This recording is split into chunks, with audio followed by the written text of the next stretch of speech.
You have 68 wins. You cannot 69 Mina.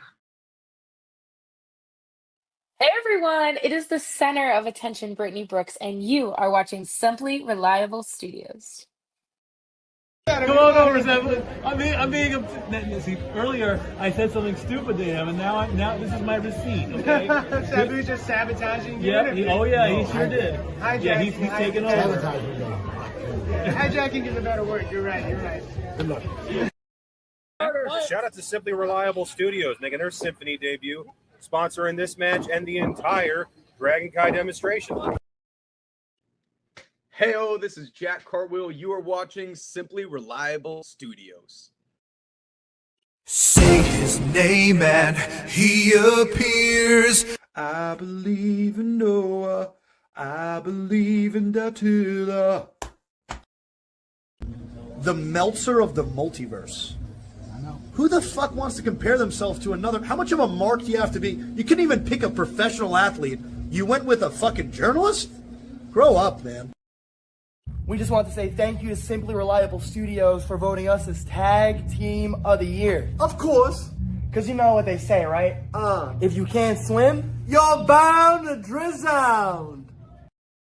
Tonight, she is sponsored by Simply Reliable Studios from Orlando, Florida.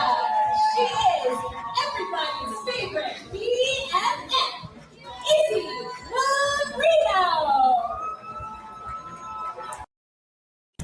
What is going on, everybody, and welcome to the weekly moderated insanity known as the Shenanigans here across the Simply Reliable Studios brand of channels. It is I, your moderator extraordinaire, the Renegade of Wrestling, JJ Williams, back in the host seat, joined by the Island of Misfit Toys, the Simple Man Noah Foster. Hello everybody, and welcome back here once again to the Simply Reliable Studios. You know what this is? Brand some friends, of course, that's for favorite fall-faced professional wrestling. Damn it. So without further ado, let's go ahead and bring in the rest of the panel. First and foremost, my partner in Love the Bed in AEW. We call the rest of the light and probably upset stomach mindset for some other stuff tonight. It is, of course, Mr. Reliable, Simply Reliable, in true original form, Walter Cruz. Ronda won in literally 17 fucking seconds. She tackled Gina. Gina fought a little bit. She turned to the side, got that armbar, and she tapped. Literally 17 seconds in the first round. Well, at least I know I can last longer than Gina Carano. We've got one half of the Canadian connection and a man who just got done doing some hockey coverage with the Scat Boy. Nick is here. What is up, sir? Why were you guys talking about boobies for 45 minutes? Theme of the week, today's. She's yours, she's mine, she's our Canadian friend, Ash. That's actually elegant and not fake. Hello, Ash, how are you? Enough is enough. I've had it with these motherfucking AEW wrestlers winning my motherfucking New Japan title. Make sure you tune in every week because you never know who's going to drop in to join the Shenanigans. We do have the man who started it all. Jeff Meacham is with us. I am impressed with what's going on at the JCW. I'm happy for Russo. I'm happy for Vito. I am a viewer, again, when I can get home and sit my ass down for a half hour, whatever it is, and enjoy that shit. Popping out before midnight virtually on this app. It is my cohort as fellow gamer and crazy wrestling watching aficionado, Charles Schultz, will also be joining me tonight in the fray as I welcome you into the Shenanigans once again at the end of this fine Saturday. I just want to keep seeing Mr. Guana show up every single time and just Polieska. I'm still agreeing with JJ. We still need that freaking multi-person puppet match. A puppet is not a competitor! Sex dolls are competitors if you go to the right company. Teleporting in via the morphing grid, our very own Pink Ranger is here. Hey, everybody. You know, I know the firing of Scott Moore was controversial, but I feel like he needed to go in order for TNA to grow. Don't get me wrong, we had some good stuff under Scott Moore, but the company was just stagnant. And, you know, look how much they've grown. If this is what it took for her to acknowledge some of my NXT talent, and I'm here for it because we know she doesn't work Tuesdays. So the fact that she watches Thursdays and is still getting exposed to my talent, like, hey, something happened, right? She told me the other night that Trick and A was some of the best stuff in TNA. Yeah, I actually really did like Chicken A. I was completely shocked and blown away to discover it was Chad Gable under that mask. I had no idea. I would have never guessed it. I never saw it coming. This was just mind-numbing. This was like the reveal that Juan Cena was John Cena. I never in a million years would have guessed that Chad Gable was going to have that. Is Fleet ever going to lose that title? Well, you know, everyone can be a dickhead, but how strong a dickhead are you is the real question. I have a pretty strong dick.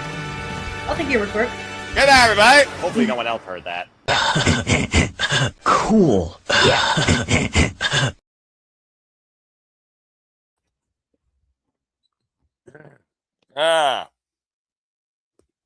Okay, there we go. Hi, babe. Good evening, everybody, and welcome back once again to the weekly moderate conversation of Racing Matters. That is the Saturday Shenanigans. Bah! I am, of course, right now your moderator, starting off the evening. This is Mendel Foster. Good to see you all once again. Hope you all are doing well. Thank you all for tuning in. Please like, comment, tell a friend. And you want to take the conversation? Super chat, people of the passions. It's as simple as that. Good to see you, Fett and Nathan Banks, always in the chat. Appreciate you all, as always, for your support and continued patience. You allow the passion to continue to pursue and persist and perpetuate. That being said, let's go ahead and bring in the gaggle of fools, as I'm on a countdown now, as you all know, because I got further more important things to deal with before I beat you up find out I do. That being said, as we continue to be your reliable source for all things wrestling, please welcome to the forum Mr. Reliable himself, Walter Cruz. Walter, the two producers, someone else at the bottom, not going to do anything. Walter, how are you? How are you this evening? I'm tired. I'm okay. I'm tired as well. I didn't touch anything. My voice is a little out of it. Was Solo calling GCW while you were calling Collision with partner Ash, but I walked right into the strong dick line when I come into here. What the fuck did I walk into this new intro? I was about to say, JJ just picked the spots that he could. The one night I'm Noah Ferguson on the late night show with Ash. He finds the one moment, but you know what? Strong Richard, huh? Well, I mean, you know, someone's got to pitch the tent. That being said, good to see you, Walter. Appreciate you. Before we bring in the rest of the fools that are currently indisposed right now, let's get right into it. So, first and foremost, it's been a pretty eventful week with, of course, that thumbnail, which will be our main event, but also this upcoming week is going to be most interesting. Yes, most interesting. And extremely busy because we truly are going to be covering all of the professional wrestling. Damn it! So I figured that we will kick things off by starting off with what are we excited about? Because I'm not Cody Rhodes and I have far more exciting things than to talk about that guy and that company. But that being said, what are we excited about? I'll tell you right now, I'm excited for a whole lot of shit. And that being said, there will be four city predictings next week. I officially decided that NXT will be after NXT next week, 10:30 p.m. Standard Time. Nothing on Wednesday because I'll be busy. I won't even be able to watch Dynamite live. Kind of annoyed about that, but prayers are my passions. And with the work schedule, doing with a burning building and 50 hours, I crazy life right now. Thursday, don't care. Thursday is going to be Forbidden Dorr, and I don't watch TNA. I don't have TNA Plus, and I sure as hell don't watch AMC. So I'm going to be doing Forbidden Dorr 10:30 p.m. Eastern Standard Time Thursday night. Friday, because SmackDown is going to be done earlier in the week in the UK, so everyone can watch no DQ for spoilers. Don't get an F, but I might go bowling. So just as a precautionary, next week, Friday night after SmackDown, 11:30 p.m. Standard Time, we'll be city predicting Night of Champions in Saudi Arabia. And then Saturday after Night of Champions in Saudi Arabia during the bright afternoon, maybe 6 p.m. Standard Time, Saturday, we will city predict Slammiversary or the roster thereof. So that's the other city predictings. And again, somehow, some way, we are going to cover all four shows, despite commentary voices and wallets. But that's what we want to do for here, you folks, at the Simple Hour Studios. So that being said, Walter, why don't we go ahead and briefly, simply look at each show and pick something we're excited for? Because while I got my ace in the hole, there is at least one element I think we all can agree that we all can pick that we could say we're excited for it. So let's go down the line and talk about each show for a little bit. Because, of course, they'll be more in depth when we go into the Dead thing. So first off, we will start with not my NXT. But that being said, this is your NXT Great American Bash so far. You got that guy in the bottom right-hand corner. You got the NXT North American Championship. I can go John Oliver on this shit, but I'm not trying to. Unless someone PayPals me $25, then you would get Noah Oliver tonight on Simple Man Tonight. But that's not going to happen otherwise. That being said, I'm an AF in this bitch, man. I'll freaking force people to pay if they want to see the worst out of me and get a raw reaction. But I'm in a happy mood. I had Collision. Very good show. Also, I do think that this women's match is going to set the bar for women's wrestling next week because Kendall Gray has all the tools to be a leading professional wrestler as a champion. Today's modern-day Kurt Angle, in my opinion. All the damn grabs, and the tomboy girl can put away some cake, and I love that. Kendall Gray will challenge. You have no voice, but you better say it. Mamacita and all her cake. There you go. Yeah, I know you were going to add that element there. Hey, it's my birthday. We need the cake. Well, these cumpleaños. As she will be going after the NXT Women's Championship against Lola Grace. And, no, I mean that day. That day is my birthday, June 28th. Well, happy belated birthday then. How about that? And then, of course, Tony D'Angelo is defending against Naraku, I think his name is now. Narasita. Oh, Naraku. Yeah. I think you're right. That's it. Yeah. So that's the Great American Bash card so far. But since I already say this is not my NXT, let's go ahead, because I did see in the private chat, as my timer continues, bring in the man that will elaborate on his NXT. Let's go ahead and bring in, teleporting in from his own morphing grid, the Renegade Wrestling, JJ Williams. JJ, go ahead. How are you this evening? And then speak on this. I'm doing well. You guys can hear me okay? Yes. Perfect. Yeah. It is hot as hell. That's why I'm sitting here in a tank top. Usually I don't have the guns out. Even in summer, I put on sleeves at the very least. But it is too damn hot in the desert. But that'll be the day you actually see what's underneath the blazer. I'll tell you that much. Anyway, go ahead and continue your thoughts, and then we'll break. Well, hold that thought because go ahead and bring her in because I know she is a huge supporter of the man challenging for my NXT's World Heavyweight Championship. That being said, of course, by his old name, you know. Well, nonetheless. She's yours, she's mine, she's our Canadian friend. All right, very good. Get a subtitle next time. All right, yep, Ash is in the chat, and she's on the screen, and she's got the little guy in front of her, it seems. Hello, Ash. Really got your boss. How are you? Good to see you once again. I'm good. Long live Naraku. We'll see about that.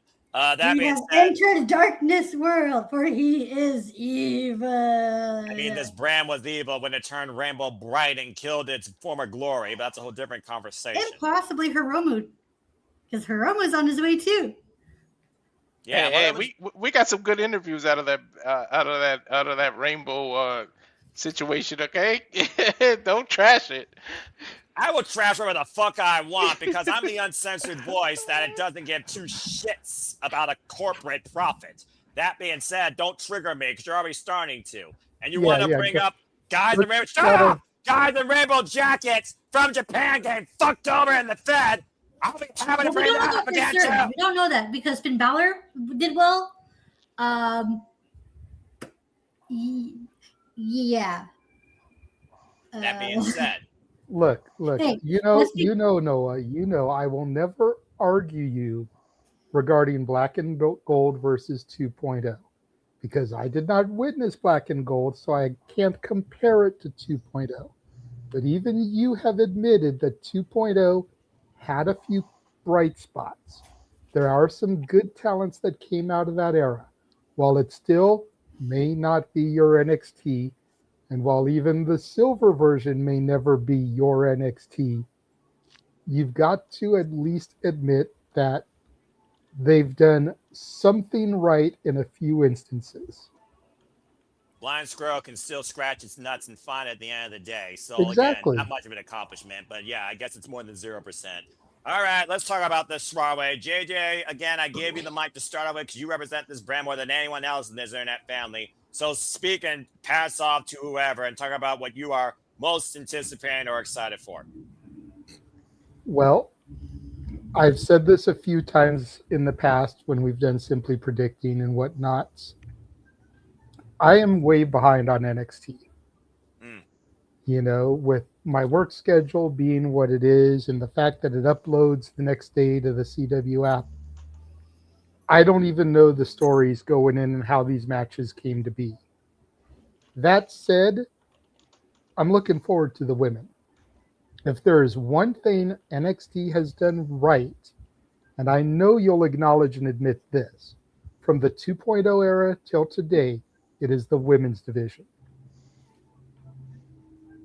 Yeah, they may have made a shoddy skateboard that broke in half before it could be used as a weapon, but from Mandy Rose to Roxanne Perez to Indy Hartwell to Tiffany Stratton, you know, and on down the line, if there is one thing that the 2.0 till now era of NXT has done properly, it's the women. Lola Vice, legit MMA fighter, not just a gimmick. Kendall Gray, legit amateur wrestler, not just a gimmick. These two women are going to fuck at the Great American Bash. And I don't mean that in a sexual Pornhub way. I mean, this match is going to kick fucking ass. It better. All right. Very good. Ash, I'll throw it to you since I know how much you love Evil. I saw like little clips of the like the sit down interview they did, and I love how they referenced House of Torture, which is awesome because that means WWE, or at least on the NXT side of front, they're actually recognizing other places, which is a lot of people bitched about, that they just don't recognize outside of stuff in WWE, but they're actually like starting to recognize, which is awesome. Took him long enough. Now, if Naraku does win, that's cool. If not, where does he go from there? And I'm also excited that there's rumors, heavy rumors. We don't know for certain yet. Yeah, for certain that Hiromu Takahashi is on his way too. So those two might be teaming up, which is good because I miss those two teaming together because they have history with each other, being former Los Ingobernables de Japón stablemates in New Japan. So that's another dynamic. And also another tag team for NXT because they are lacking tag teams. Yeah, how long will that tag team last? And you and I both know Ema Sonata was the premier tag team for Los Ingobernables de Japón in New Japan. 3-time World Tag League winners. Anyway. All right. That being said, pass the baton off to Walter. Walter, which match you most anticipated or excited for here on NXT before we got everyone back in the screen? Are you really gonna ask that? You're Yeah, gonna you ask might as me well about talk about it. I mean, really? Yeah, you know, people may not know who you are. You think you know him? Well, you're about to know him now. So go ahead and elaborate. No, I agree with JJ. The women's division has been the one constant in NXT. You know, from JC Jane surprising us all in her reigns and everything that they've done. Although I don't still understand why Jada hasn't gotten a run, but that's neither here nor there. I'm looking forward to the women's match, and you know what? If Lola loses this title, I won't even be that disappointed. Because look at the caliber and the style of person that she loses it to. Mm-hmm. Like, you said it. She's like the female's version of Kurt Angle coming out of it. And she has the legit background in amateur wrestling. It's going to be a good match. And, you know, it'll be my birthday. I will not be disappointed in whoever takes it. So, believe it or not, I know everybody's expecting me to be all over Mamacita. I'm not sure who's going to actually win this. Because she's had a quite lengthy run already. So, I wouldn't be surprised. But I'm also looking forward, I believe, I was about to call him Evil again. This is his debut on PLE, right? Because he hasn't been there that long. Correct. So, I'm looking forward to see what they do with that as well. The Deion Lennox, Shakon, yeah, they kicked him out of the group, whatever. This is his revenge. I'm assuming he's going to have to take on the rest of Dark State one-on-one, and he's going to run through all of them until he gets to... well, actually, I feel like Deion should have been left last because I feel like he was the initial leader of the group, but we'll see what happens. And then the North American Championship, whatever, to be honest. It hasn't been the same since Ethan Page lost it. That being said, accurate. Yeah, that match in the bottom right should be left in the dark. I should just put a black window over it. Yeah, Tony D'Angelo being one of the oldest of the last of a class in NXT, representing it against one of the newest arrivals here. I mean, we saw what happened, so I mean, it very well could be a case where Noku actually wins the championship. But yeah, if what I've seen from Kendall Gray since she arrived from the Iron Survivor on the NXT stage, what I've seen develop with Lola Vice since she finally won this title, what was an incredible, people forgot it happened because Stan delivered. Yeah, it was a thing. It wasn't during WrestleMania week, but yeah, it was a thing, folks. During that triple threat when she won the title, has defended it since. I mean, yeah, if these two don't set a precipice for women in wrestling in WWE, then NXT's already fucked up. I expect this to literally steal the night. It has my full attention. It's the only fucking match I will literally see on screen live. So I hope that Kendall Gray and Lola Vice throw down, grapple it up, knock one or the other out, or forces the other to tap out and get a definitive one-on-one decision that should have happened prior to Stan delivered, damn it.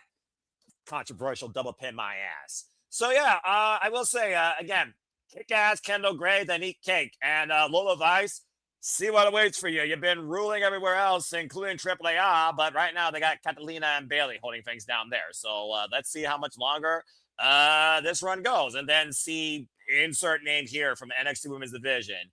That could be a threat. Maybe if Jada Parker actually beats Natty and proves her championship caliber again, maybe she'll be back in the championship picture.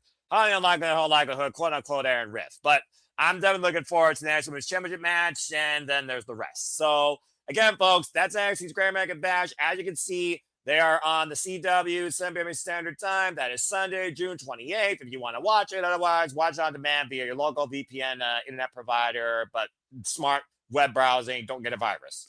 And good luck to Kendall Gray and Lola Vice especially. Everyone else, do your thing. I guess they're here for a reason. Okay. Well, that was NXT. That's one of 4 shows. And again, folks, in case you are just now tuning in, again, we are hyping up the freaking crazy-ass week of the summer where we go all in on all things wrestling and without going all in, which, again, I cannot come soon enough. And again, you will get 4 city predictings at the following times. Stay tuned, as always. And again, stay tuned for prediction forums because, of course, all 4 leagues will be in play. So good luck to everybody across all 4 leagues. Ash, I do believe you are still in the lead for the All-Elite Fleet in the All-Elite League, but Forbidden Door might very well change that. Mm-hmm. All right, let's go ahead and move on into our next show on the agenda. And I think since we're talking about NXT, we'll talk about the other bit of the Fed when it comes to the Night of Champions in Saudi Arabia. So as we know, we've had the King and Queen of the Ring tournament. Apparently, they've also rehashed an All United States Championship rivalry for the women. And maybe we'll absolutely get something fresh and noteworthy that could steal the night for the Men's United States Championship. Oh, and Ash, I expect you to go John for the night when I show you the WWE Championship match. Because here, folks, is your Night of Champions match card. Yep, Liv Morgan's in the finals. They gave it to her. It's Liv Morgan versus Io Sky. I hope that's on the first hour of ESPN. It's Jey Uso versus winning. It's Seth freaking Rollins and Braun Breaker, insert number here. But this time inside a steel cage. I'm expecting somebody to get speared or break through the cage and the match get thrown out. And then you have both United States Championships being defended in Saudi Arabia. One is Jade Cargill. Why? Against Timothy Stratton. The other one is Trick Williams versus the first time ever, Ricky Saints. Yes, folks, that is heel on heel. But also, Ash, I'm going to start with you because look what's in the middle left as Cody Rhodes defends the WWE Undisputed WWE Championship against Gunther and Sami Zayn in a triple threat. I will give you all a little bit of this hashing. Sami Zayn was special guest referee versus Gunther and Cody. Yeah, that went nowhere. Now we got a triple threat. Go figure. Sammy's been a whiny, crying little baby ever since losing in Saudi Arabia, ironically enough, at the Royal Rumble to Drew McIntyre. And Gunther, of course, is still owed his Chad Game one-on-one rematch on a level of pride because at the end of the day, the referee did not see the foot break underneath the bottom rope. Then there's the rest of this stuff.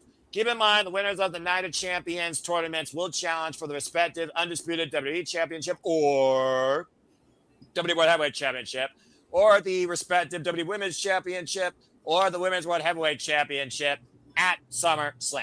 So, Ash, let's pick your brain first. Your favorite man is defending the undisputed WWE Championship. Once again, this time against two people, so he doesn't be involved in the decision. You know how I feel about triple threats, buffer, fall person. And you got everything else. But I'm hoping something actually happens out of Ricky Saints versus Trick Williams, even though it's heel on heel. What's your thoughts on this card? What are you most excited or anticipated about? So has it been determined that, let's say, for example, like Liv does win the tournament, does she get to pick her opponent? Kind of like how they do with the G1 Climax? No, they said she'll become double champ. Well then, shit. Liv too, though. Not become, but she'll face the women's champion Rhea to determine somebody will become undisputed champ. Okay. Yes, that's basically their trope of why Charlotte Flair lost. Okay, gotcha. Okay. Because I haven't been following up with like that close to the tournament. Although I have been watching like some matches, but most of the part is just like, yeah, this doesn't interest me, so I'll skip it. Sadly. There's a reason why YouTube has a fast forward button, thankfully. Continue. I'm hoping EO wins because, sure, it's like it's been done to death between EO and Rhea Ripley, but I love seeing those two wrestle. And plus, Rhea has yet to beat EO, so there's that. And plus, it being for the title adds some stakes to it, which just makes Rhea want to like not just retain, but actually overcome the obstacle that is EO Sky. Fair enough. The Gunther, Cody Rhodes, Sami Zayn match. I wouldn't mind.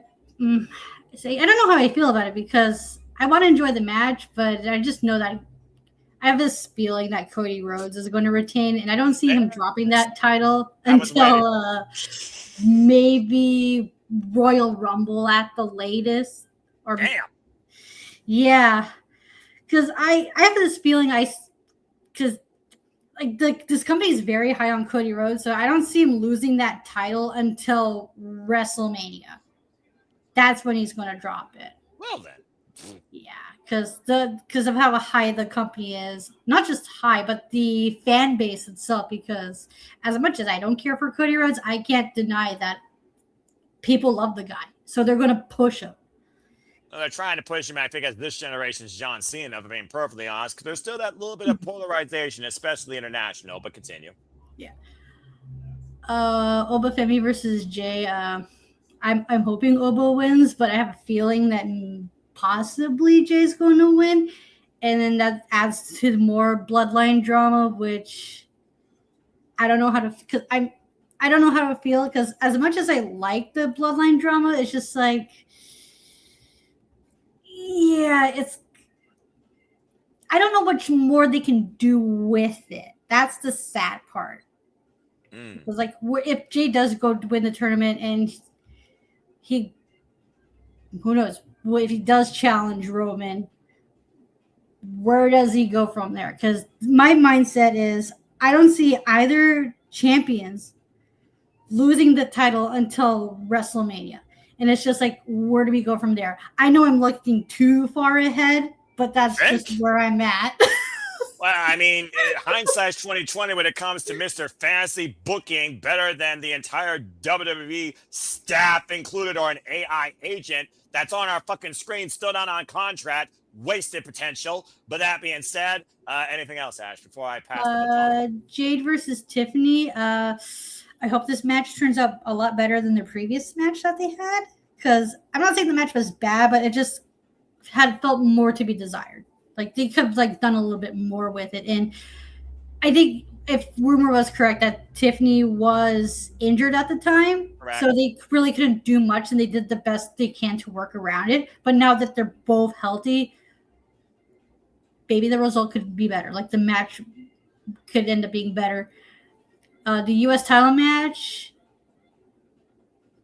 hope it slaps. And for Rollins versus Breaker, it could be good too. I'm not really I'm not that much interested in the match, even though I like Seth Rollins. I'm just kind of over the feud with the Vision. The Vapor, but I also agree. Okay, well, thank you for that quick take on this 6-pack. Appreciate you always, Ash. All right, let's pass the baton right up the ladder on this Mortal Kombat tower to Mr. Most Creative here, the Renegade Wrestling JJ Williams. JJ, your bitch is back in the mid card. I think it's right where she belongs. And truth be told, Tiffany wasn't at 100%. But I think that her and Tiffany, very comfortable working together. I think it's a very comfortable way to work this feud. The first feud since Tiffany won the United States Championship off Julia. Don't get me started on that. Who's a heel? Who's a face? Who's the gingerbread man? In this case, between Ricky Saints and Trick Williams, I'll let you deliberate on that.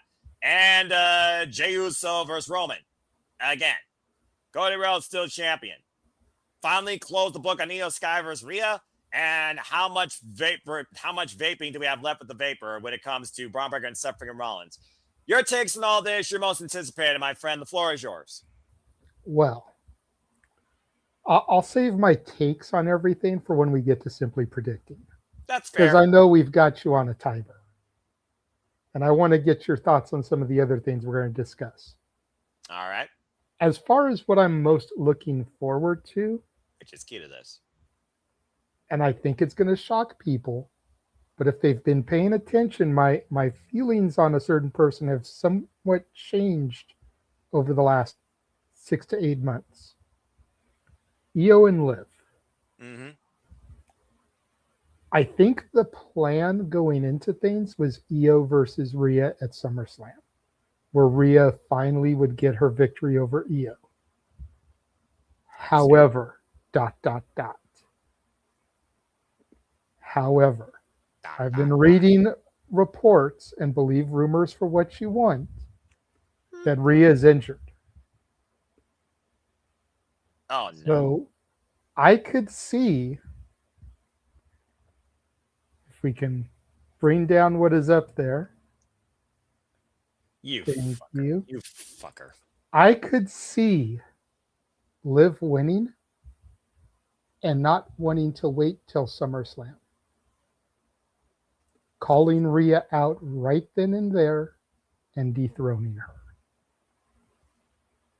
Impromptu title match because it's Night of Champions, not Night of Tournament Winners. And you crown a brand new, undisputed women's champion in Saudi, and it's Liv fucking Morgan.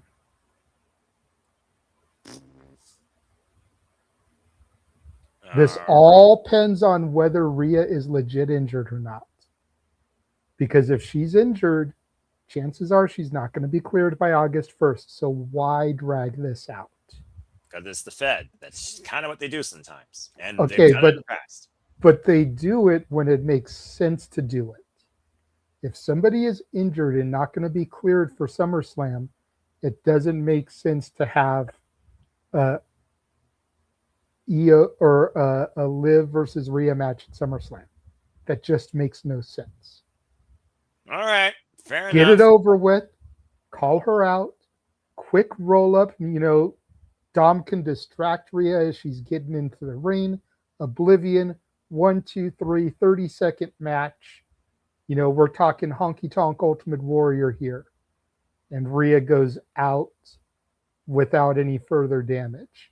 It most likely will be either Raquel or Roxanne as far as carrying the Judgment Day narrative. But I absolutely do see what you're putting down, and I also agree with it to a degree. I'm pretty sure I said in a NoDQ review, I had either Io Sky or Charlotte Flair because those are the biggest marquee matches you can put against Mommy to sell tickets for SummerSlam. But trying to hyper speed the freaking narrative based on a potential injury makes even more sense for Liv Morgan to be the ultimate opportunist, considering her and Mommy's history. And that last little angle when she left Raw.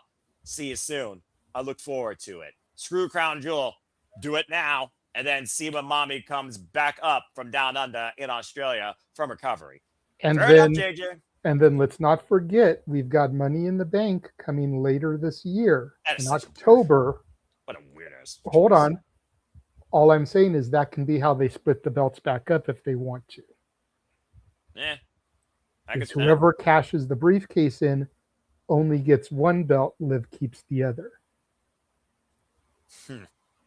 If they want to split the belts up. We'll see. With Paul Heyman's already talked about this. Because if they're going to unify that one, then they need to start unifying all of them. Especially if they're going to call Cody Rhodes a fucking undisputed champion.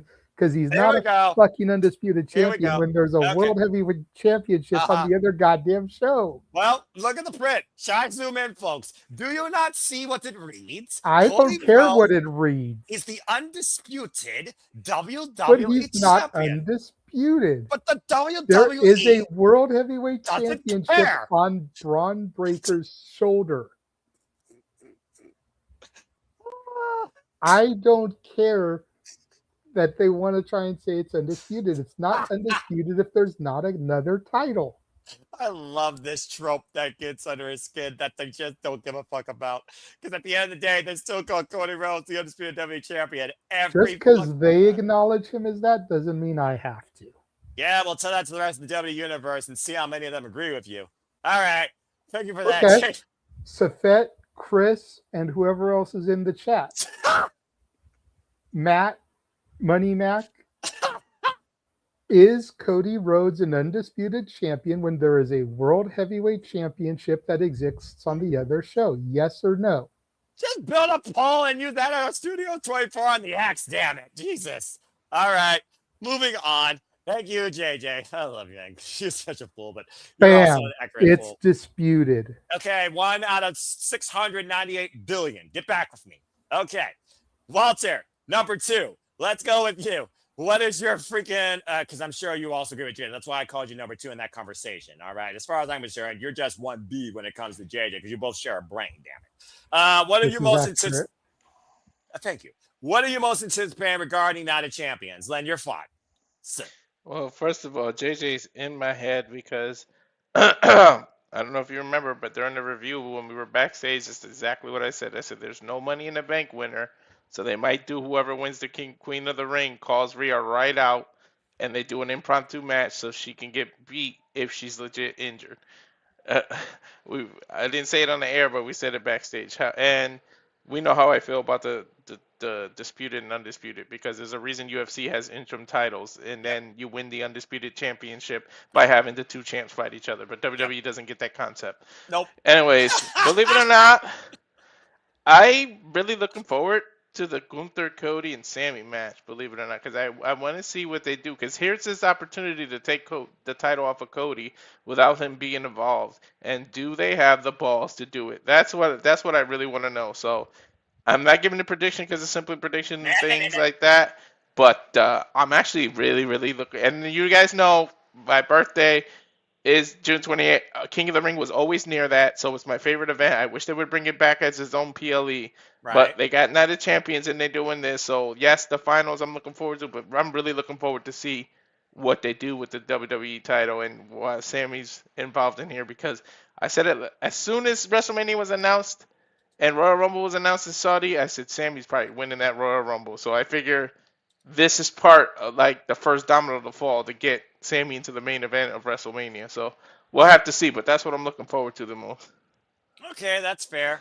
Yeah, I can't decide whether or not I'm looking forward to the first Liv Morgan, considering their history with Rhea Ripley and the uncertainty of Rhea even being at SummerSlam, let alone being still the champion, or Cody Rhodes, Gunther, and Sami Zayn, where Gunther, I think, has yet to win the belt, the undisputed WWE Championship in WWE, the actual symbol of WWE, and Sami Zayn being this, moopy Muppet. The triple threat, what do I always say? Buffer, fall person, How do you remove Gunther from the Undisputed WWE Championship picture while finally inserting Sammy into it, and you really push the Sammy and Cody narrative? And then maybe you finally try and see if Sammy can psychologically have the audience work against Cody. I don't know, but I think those two matches particularly have my interest because, again, can Io Sky continue to be undefeated against Mommy, or will Mommy go where she's best as a heel to those lengths to actually fracking win against Io Sky? It just makes so much damn effing sense. So I think in general, it's those two I'm most looking forward to. Now, yeah, I witnessed Jay and Roman live. I wish I didn't. All right, I don't need to see that again. I'm over Bloodline 6.0. As far as everything else, meh, okay. Why are we doing Cuba Silver United States Championship? Okay, I guess you got nobody else. It'd be too easy to do Trick Metal Game, but nonetheless, I really am looking forward to seeing Io Sky hopefully putting them down. But if this circumstance affecting Mommy is legit, then I could definitely see the whole let's get an undisputed women's champion in WWE, because they've never done that with the women. Nope, they never done that with the women. Nope. I was just going through my brain to fact check if they did that. Nope, they didn't. And as far as the Undisputed WWE Championship, it's just they swerved Gunther to SmackDown for a reason. I'm just saying. So, yep, those are my two, and I'm looking forward to seeing what happens out of those. As far as the rest, All right, JJ, I see your hand before moving to our next show. What's up? Real quick question, because I wasn't watching at the time. What about when Becky was Becky 2 belts? Yes, but it wasn't one belt. That's my thing. Okay, Remember, that was going to be my question. Is like, did they not refer to her as undisputed champion, even though she rocked 2 belts, like Jericho in 2000, 2001? Yes, yes. I'm just saying Okay. one belt defining you as the undisputed, like they did with the WWE and the Universal, that nonsense. They've never done that with the women, is basically what I'm saying. A singular symbol versus singular title in text versus 2 belts in context. But I see what you mean. All right. Again, Paul Heyman, accurate. Too many belts. All right. Okay, let's go ahead and move on into our next show. Again, folks, there you see, of course, the agenda of the predictings that are to come. So stay tuned. Ash, did you have your hand up? I just saw you doing this. You okay? Yeah, I was just scratching my head. That's all. I'm just making sure everybody gets And real quickly, you may need to flip-flop Slammiversary and Forbidden Door, because Slammiversary is going to start at 3 p.m. Eastern on Saturday. It's Sunday, dude. My bad. I missed the day. My bad. It's okay. I Carry got on. you. Yeah, Carry you're all on. good, brother. There's peace. Carry on, my wayward son. Yeah, there's peace when this week is done for all of us. Trust me on that, folks. But again, I've I'm not been going to bust tired. on that. Dude, I'm always tired. I live tired. Somehow I'm on autopilot, so it's all good. But that being said, since you did bring up such the case, and what a perfect way to tease a taste of what's to come when we talk about what's left of TNA, it seems. Let's go ahead and talk about what should be their marquee event. And that, of course, is TNA Slammiversary. And they have quite a few number of matches on the card. So with that being said, let's go ahead and look at it. This time we will go the opposite way down the tower. And we will start with my brother in TNA who went there live recently. Walter! Here's your card for TNA Slammiversary, folks. You have, of course, all the titles on the line, and Ricky Solis and Eric Young, and you have the brought back tradition of Ultimate X, and we even have another ladder match for the tag team championships. So that being said, and maybe Moose Net Airways finally put away this system beef, but I don't think the system's going to shut down, much as I want to see it happen. I'm going to Even though we just got a broken Moose. I mean, I don't know what a Moose is right now, but all I know is right now. I don't know if you know, but there was a broken Moose because there was a 6-man tag, and he tagged with the broken Hardys, and he literally was broken. Moose was broken. He came out to like a mix of his song and their song, and he had the coat and everything. Moose was broken. Last Impact. It's freaking hilarious. That's a scary sight. But that being said, what are you most hype or anticipated about to witness, see, cover, hear, or look back on with this year's TNA Slammiversary? All right. What I'm looking forward to the most if you're a true TNA fan and actually watched since the beginning, what made TNA unique, aside from the 6-sided ring, was the fucking Ultimate X match. I am so looking forward to that. If they can bring back the way they used to do it. Now they don't got the 6 sides of the ring. They don't. Hopefully it's the poles that are X and they have to crawl and get it. I don't know exactly how they're gonna do it, but I'm so looking forward to that. That was like one of my favorite matches in TNA history, and I can't wait for that. That's what I'm looking forward to the most. You know how I feel about Santana and everything, and the world title is just something. I feel like the company was built on the back of that X division from back in the day, and that's what I'm looking forward to the most. I'm so proud of you. All right. Well, thank you for that. Brief and simple. Let's go right down the horn here, and let's go to our Canadian friend, Ash. Hello, Ash. So, Ash, TNA Slammiversary. Here you'll see the pay-per-view, and again, folks, it's available exclusively on the TNA Plus app. If you have the yearly subscription or you purchase it for, I think, 40 or 50, I don't know, something plus tax, Canadian or American. Ash, looking at this card, what are you most anticipated or excited about? So I'm a sucker for a ladder match. You announce a ladder match, I'm instantly hooked. I love ladder matches. That's one of my favorite match stipulations. A human car wreck, basically. Yeah. The Ultimate X match, you can't go wrong. That's always been a highlight for me from when I used to watch TNA. I would always look forward to the X division. When I first started watching NXT, or not NXT, TNA, slip of the tongue, you know. But God damn it, no. Company versus time, whole different story. Continue. Yeah, so when I first started watching TNA, there was 3 divisions that got me hooked. The tag division, the X division, and the women. Good choices. That's all I'm excited for on this card. Let's see. Tag division, ladder match. X division, Ultimate X. Women's division, Knockouts World Championship, non-existent tag division. Okay. Well, thank you for that. Let's go now down to JJ, who I still believe has the original edition of the TNA X Division Championship. And considering one of your boys that hasn't been involved in this match for, what is it now, 15 years? Someone check the clock. Is back in Ultimate X. I don't think I'm going to have to ask which one he's most anticipated about. But JJ, the floor is yours. Most anticipated match for TNA Slammiversary or a moment. Go ahead. I'm gonna say to Walter, get the fuck out of my head, because I'm looking forward to that Ultimate X, especially with the king there it is. of TNA returning to the X division. Oh, bloody hell. Frankie Kazarian, as well as amazing fucking Red. Yeah, that one caught me there. I was like, what? Like, look, I've been saying this for, I don't want to say quite the last year, but the last 6 to 8 months. For the longest time. No, I wouldn't say for too long, but I feel like Red is starting to wind his career down. He had that match against Darren Richardson in House of Glory.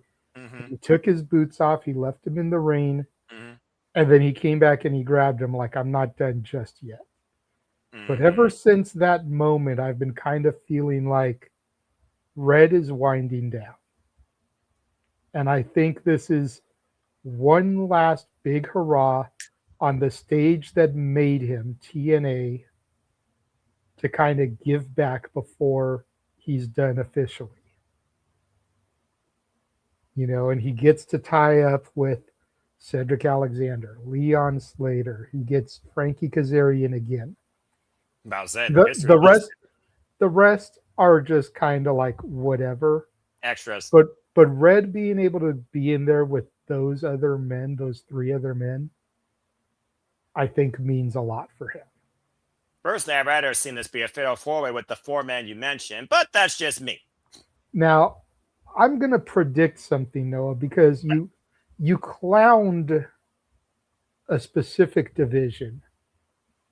But I believe the match you are most looking forward to is the Elegance brand versus Demon X Bunny for the Knockouts tag titles, because your girl, who just was announced the other day that she signed a TNA contract, could actually walk out of Slammiversary with some tag team gold. Am I lying or am I right?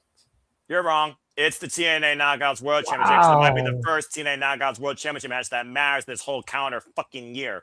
The fact of the matter is, thank you, by the way, for your thoughts. I'm going to get real with you. You want an impact? Here's a fucking impact. How about you have titles for a fucking division? I don't need an empty, hollow victory for somebody that's far better than this when they're being used for nothing more because you filled out your freaking roster, filtering out the talent that was in it when you had 4 damn tag teams in the first fucking place without NXT's inception.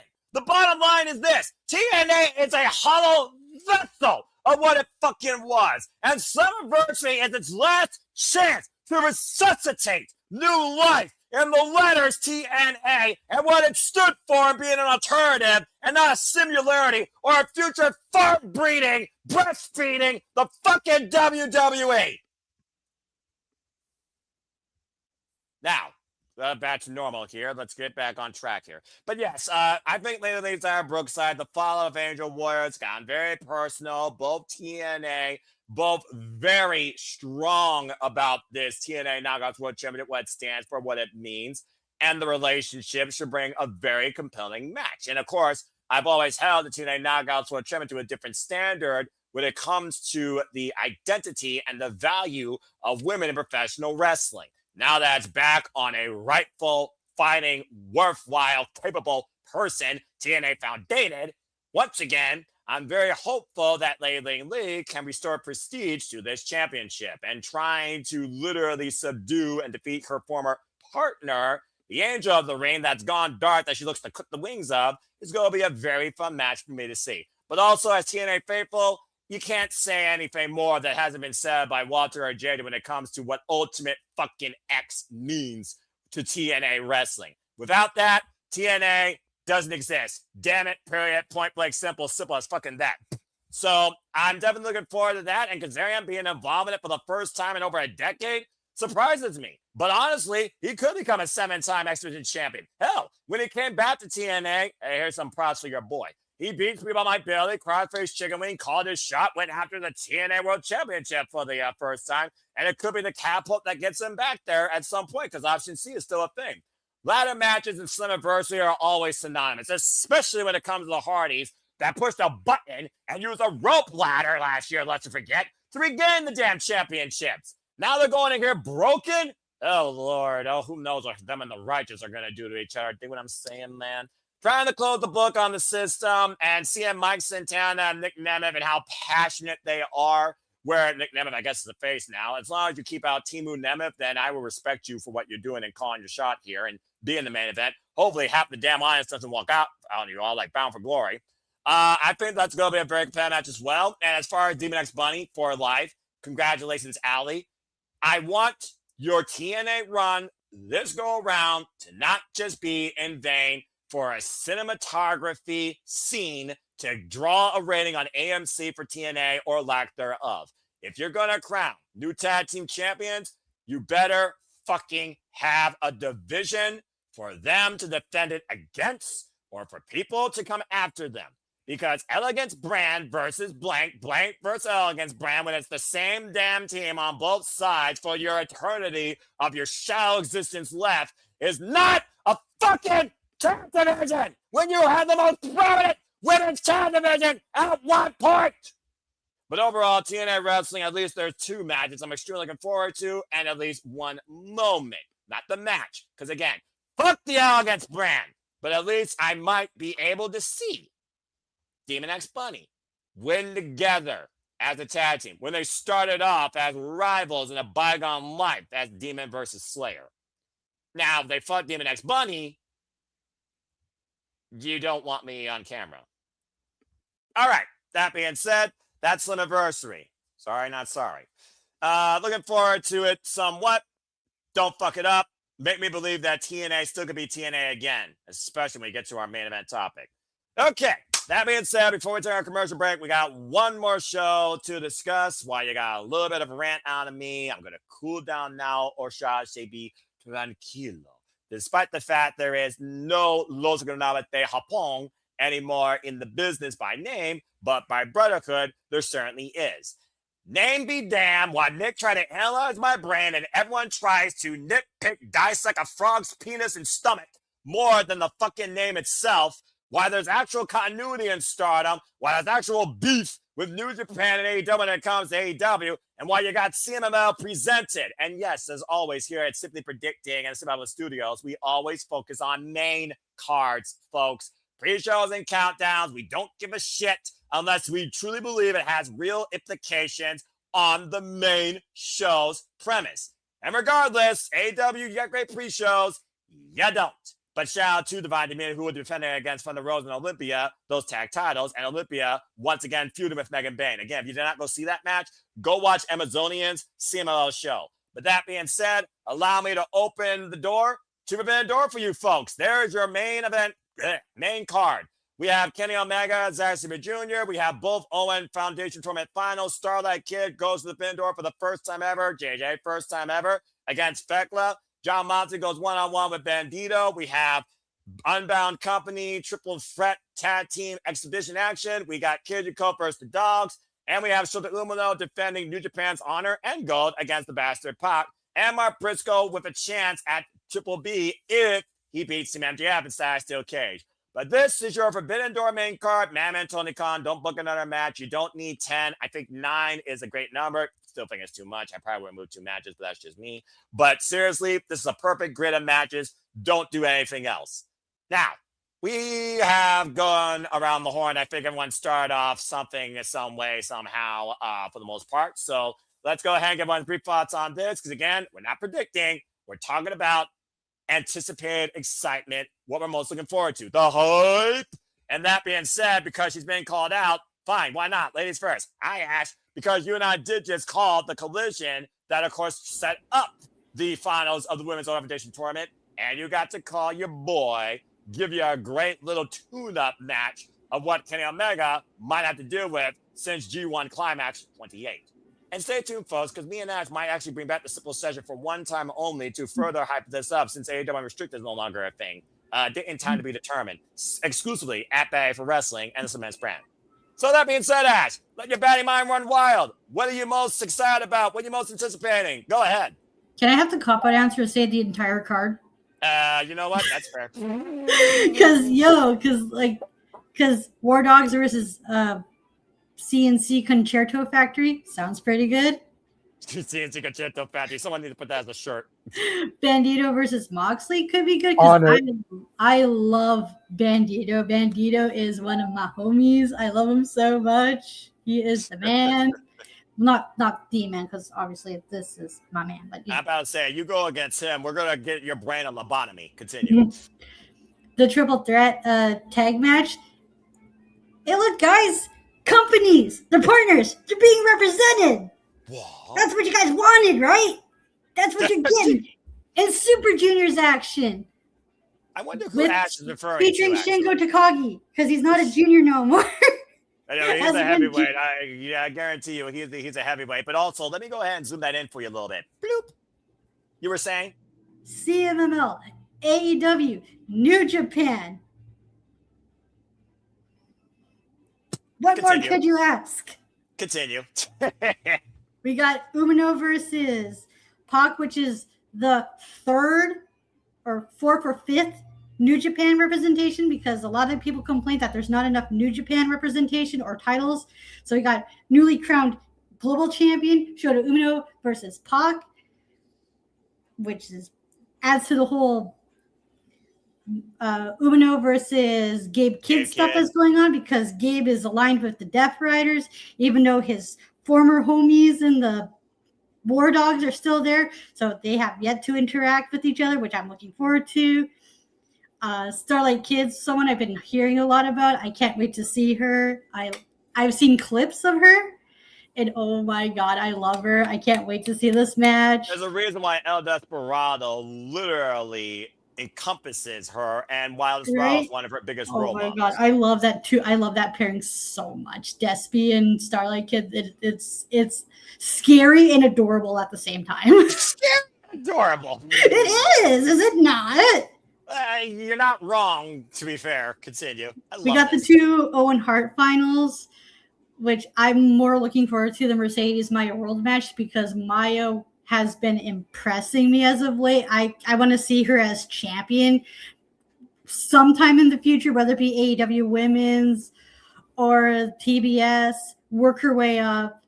Swerve Ospreay, not much needs to be said. It's gonna they work so well together. They're gonna put on a big match, and Omega versus Zack is just gonna fucking slap and turn me on so hard.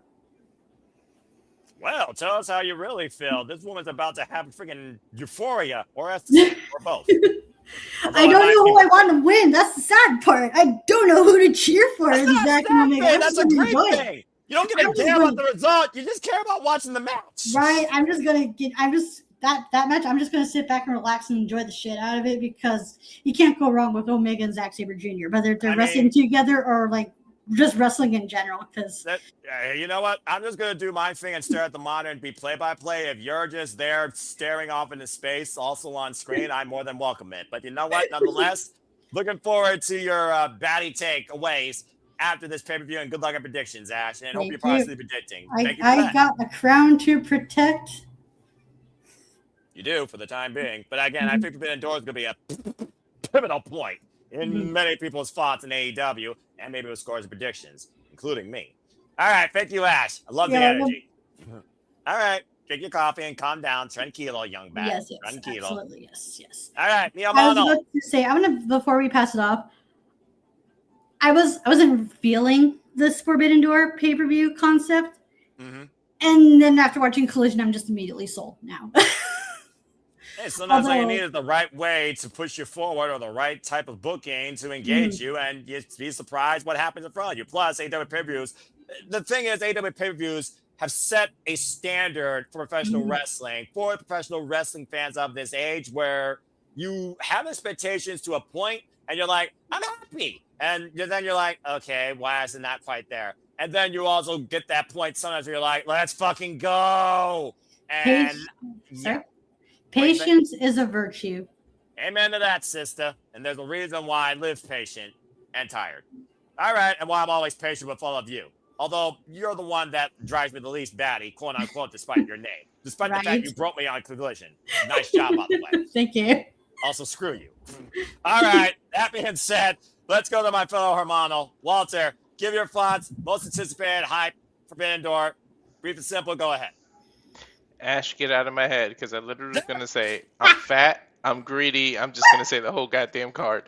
Because, like, I can't pick one. Nobody does pay-per-views the way AEW fucking does the pay-per-views, so I'm not going to just pick one thing. I'm looking forward to the whole damn card. It's as simple as that. Simple man approved. Fuck, what am I here? All right, then. Damn. All right.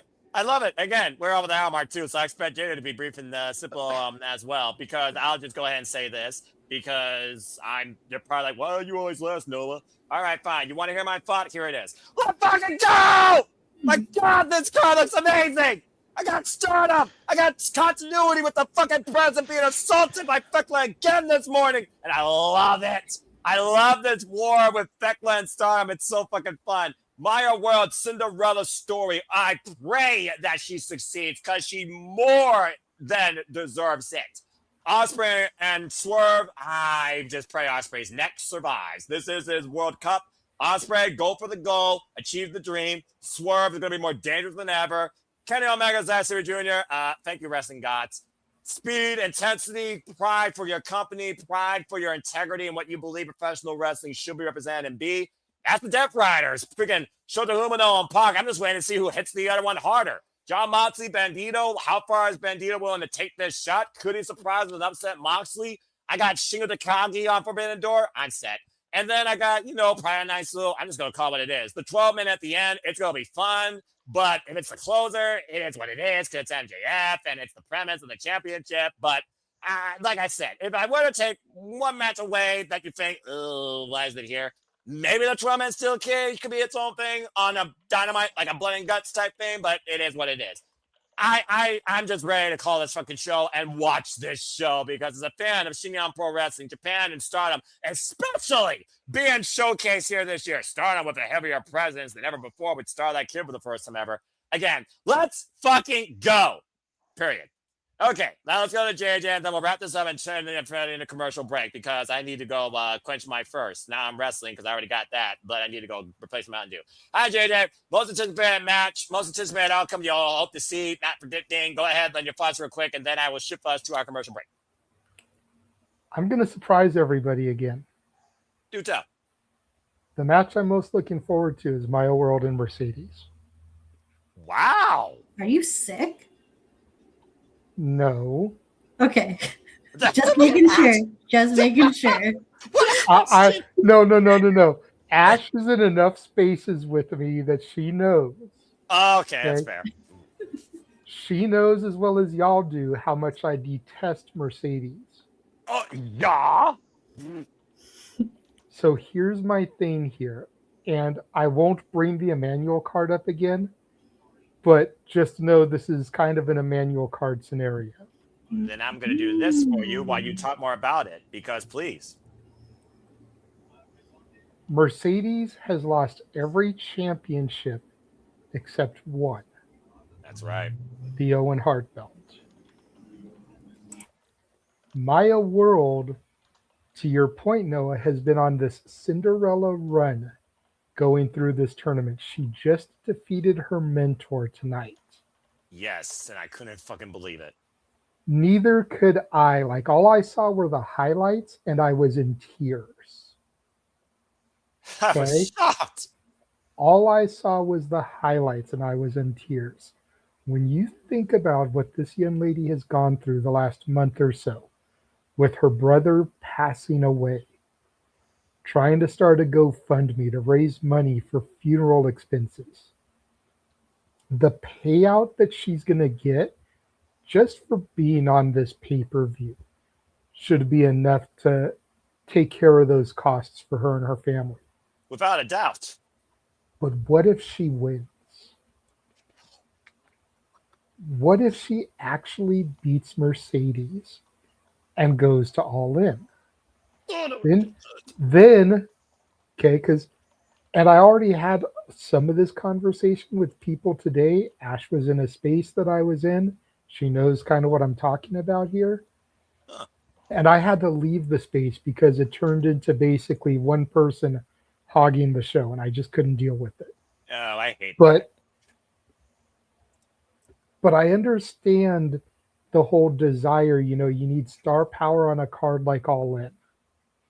And Mercedes is star power. She's going to sell tickets. Maya World isn't going to sell tickets like that. She's still hold on, Noah. Hold on. Let me cook here. Let me cook. All right, chef.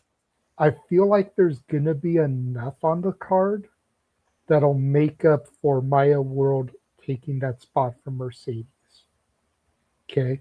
Mercedes then loses the Owen, loses her final championship belt. Mm-hmm. She is now back at 0. She's back at square one, essentially. Maya World is now in we won't call it main event, but a highly featured match at AEW's version of WrestleMania. In arguably one of the biggest arenas in the world. One of the most notable arenas in the world. Like, when you think about notable arenas, you think of like Madison Square Garden. You think about Wembley Stadium. Like, these are Kurigan Hall in Tokyo. Like, you think about these major venues. She is on that stage. Now, do I expect her to defeat Thekla there? No. But if she can defeat Mercedes here and just completely knock Mercedes down to 0, nobody thought she had a real chance in hell knocking Athena out. Everybody thought it was going to be Athena and Mercedes making up for the first round last year. Exactly. But If Maya can knock Mercedes off, we've got a huge star-making moment here. So that is the one I am most looking forward to, and that is why I'm looking forward to it. Now, again, I fully expect Mercedes to win because it sounds like it would be the right thing. You know, it's like betting on Roman Reigns during his 1,300-plus day run. You're not wrong. Until he loses, you kind of don't bet on Mercedes in a big match situation. But what if this is WrestleMania 41? What if this is where Maya World finishes her story by toppling the CEO and she loses her final belt? I'm still torn with both these matches because on that side of things, you also got to consider, in typical wrestling fashion, what do? Heel versus face. Who's the heel? Who's the face? Who's the heel? Who's the face? And Starlight Kid and Mercedes Moné have never faced each other. And it's just one of those things right now where if Myra does win, then yeah, it makes sense for, of course, Thekla, of course. The beauty of this, just going back and forth with these graphics, because I fucking love this so much. So much what if, cause, and effect, and any of these 4 combination matches with these 4 incredible female talents, I'm not going to be upset with come all in Wembley. And hell, it can still change between here and then because we got Redemption and Beach Break and Grand Slam. There's so much to still write into All In. It's amazing. And it all starts at Forbidden Door. And let's not forget, the next pay-per-view is, in fact, Redemption. Yes! It would be the beginning of Mercedes's redemption after losing all of her titles. I mean, we saw what happened when she got kicked and she said she was going to come back for more than just championships. I mean, and especially after the way that she was stomping on Maya after the match. Yeah, the Phenom laughing. It's like you're like literally trying to foretell literally the beautiful story of triumph out of tragedy. If I was a freaking, best-selling author, this book is something that I would write if I wanted to freaking write something. This is just so damn good. Everything about this is a gift to professional wrestling as a wrestling fan. And you keep bringing the Thekla match up too. So go ahead and throw that graphic up real quick because you're talking about the pairing of any of these 4 women up. Yeah, and the Toxic Spider, who of course is playing Depth to Stardom. There was a little conversation in the same space about Starlight Kid actually dethroning Thekla. It could happen. It could fucking happen. Here's my question, though. Go for it. Okay, because it's something that a lot of WWE, haters give the Fed. Are people going to have the same energy when Starlight Kid isn't there every single week? Are people going to have the same energy when she's not there defending the belt often, when she defends it like Roman Reigns or Brock Lesnar because she's doing stuff in Japan? Are people going to be having the same energy that she's a transitional champion holding the belt just to hand it over to Mercedes in 2 months? You're asking for a lot of continuity, bro. I'm just saying, I'm asking for the same energy to be shown. And Ash knows as well as I do from the spaces she's in, it's not going to be there. Hell no. Even I know People that. are not going to be given that same energy. No. And I also want to point out, Stardom, much like New Japan, has their premier round robin tournament. There are 3 key tournaments I care about every year. Continental Classic, G1 Climax. Stay tuned, folks, for Battle Bracket Breakdown. And, of course, Open Day coverage. And, of course, Stardom's 5-star Grand Prix. Guess who's in it? Starlight Kid. Guess when it starts? July 18th. Between the season of All In and literally prior to Redemption. The bottom line, inconsistency and fickle nature is the professional wrestling community. I'm fucking sick and tired of calling this shit IWC, especially when I'm barely on the internet, it seems. Much like John Moxley. People get the fuck off X if you ain't going to say anything smart or do anything wise with it. With all due respect, not a TED Talk, just being a comment. The bottom line, though, is this. What you get, as long as it leads to something better for somebody on that company's roster. That's the end game. That's all that matters in the end. And All In is supposed to be the encompass of that into the epilogue that is the fall season. We need to see something give across both the world championships in some way or capacity for All In to be a success with somebody in All Elite Wrestling. Isn't it as obvious as Supreme Mercedes Monet? I don't know, and I don't want to assume so. And the beauty that I don't want to do that is why I'm invested, because it doesn't seem as cut as dry as that. And those 4 women we keep talking about are an encompassing example of that. And if that's not enough for you to try and bring a different outlook or a similar outlook to the industry, then clearly you are flawed as a fan of professional wrestling. Thank you. That being said, thank you, JJ. Love you, brother. And that being said, I'm just going to say one more time before we go to commercial break. Let's fucking go! Go! I can't wait to call this fucking show. Injected in my veins. Freaking testosterone running through me like a horse. Is it adrenaline in your soul? Well, I have something Cody Rhodes. Well, I have some control, but the other stuff is a whole different thought. That being said, Ash. What's the matter, Ash? Oh, no. There it is. I was waiting. Boo that man. Boo! Fuck Cody Rhodes, put the belt back on Punk. Wow, that's a hot take. That being said, again, folks, the hype is real for anybody that's a fan of the business, then, now, forever, in more options to purvey your interest or more for you to try and investigate and see what you can invest in. So whether or not you watch 1, 2, 3, 4, everything in between across this incredible hype week of professional wrestling, we hope you follow along with us in the Survivor Studios with all the predictings and all the coverings, because one way or another, we are covering all 4 shows for you this upcoming weekend. Stay tuned for it all, and it culminates with this at the Forbidden Door, where we find out through the Owens who will be going all in. With that being said, as we went all in on 4 of these shows, and thank you all so far for tuning in to this first half, we will now segue into a commercial break, bringing you forward towards what else you have in store of a taste to wait and see and watch and hear us call with play-by-play at the Survivor Studios. And after this commercial break, we got a different impact we're going to bring forward to you with another topic or 2. So stay tuned. And now for a taste of things to come.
And that's all it's here at the Simple Apple Studios. As you see by that trailer, here we truly encompass, embrace, celebrate, engage, pontificate, analyze, criticize, and react to all the wrestling. And welcome back in here once again to the Simple Apple Studios and the Shenanigans. I have been your co-host moderator for this evening's festivities, Noel Foster, as I now tag in the regular MC, the OG, JJ Williams, to take things forward in whatever way he sees fit. So, JJ, what's on your mind tonight?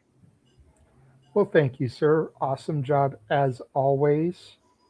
You know, I'm sure you guys noticed the intro, how both me and him kind of take turns introducing everybody. I did that on purpose because he's not as much a panelist anymore as he is a second host, so needed to give him that little bit of RESPECT, non-copyright in the intro there.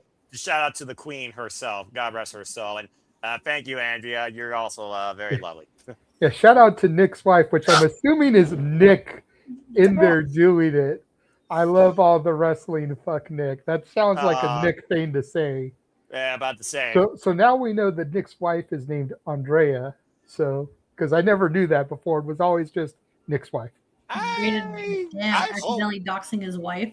I hope that he's got rights to that. Otherwise, he's going to be sleeping on the couch tonight and for days to come. Well, I have a feeling he's going to be sleeping on the couch anyways because he helped Walter with the first match of the GCW watch along while at his, I think, stepfather or father-in-law, somebody's like 70th birthday party today. Oh. And I could hear her in the back. Are you on the phone? So he's probably sleeping on the couch tonight anyways. Especially since he never remembers her IG to plug. Feeling got booked, by the way. Mental note, make a graphic. Still have to make the Burger King type graphic for Nick in conjunction with her name and stuff on the bun. But, anyway, continue. I wanted to talk a little bit about Forbidden Door. Oh. This is a conversation. Ash may be new to it, at least as far as our conversation goes. It's something she's probably heard a couple times in the spaces. But it's something we seem to discuss almost every year around this time. And has the Forbidden Door concept worn out its welcome? That trope. I know it's something we talk about, again, almost every year around this time. But it seems like with every passing year, it gets worse and worse and worse. And prior to this evening, there were only 2 matches announced that really had Forbidden Door participants to it. You had Zack Sabre Jr., you had Starlight Kid. Yes. Then tonight they made the other matches. So now you've got 4 out of 9 matches. Still not even half the card. Yes. But when Tony Khan allows Stardom, New Japan, CMLL talent to appear on a consistent basis on his TV program, does Forbidden Door really need to be a thing? Like Mystico wrestled at Revolution. You know what I mean? It's like we had CMLL, granted, it was announced he's all elite, dual contracted, whatever. CMLL talent was wrestling on the pay-per-view in March. Why is Forbidden Door so special anymore? It's just one of those things that I feel needs to be discussed. And Ash, I'm going to go to you first since I know you're kind of the newest voice in this conversation. Again, I'm sure you've heard it, maybe participated a little bit in the spaces. But what are your thoughts on this? And it's like, because for me, and this even goes back to the first Forbidden Door, I remember saying, and this is when I was first kind of getting back into wrestling. Because the first Forbidden Door was what, 4 years ago? 5 years ago? Yeah, I think it was like 2000. It was 2021 or 22? Yeah, it was 2022 because I remember because. Okay.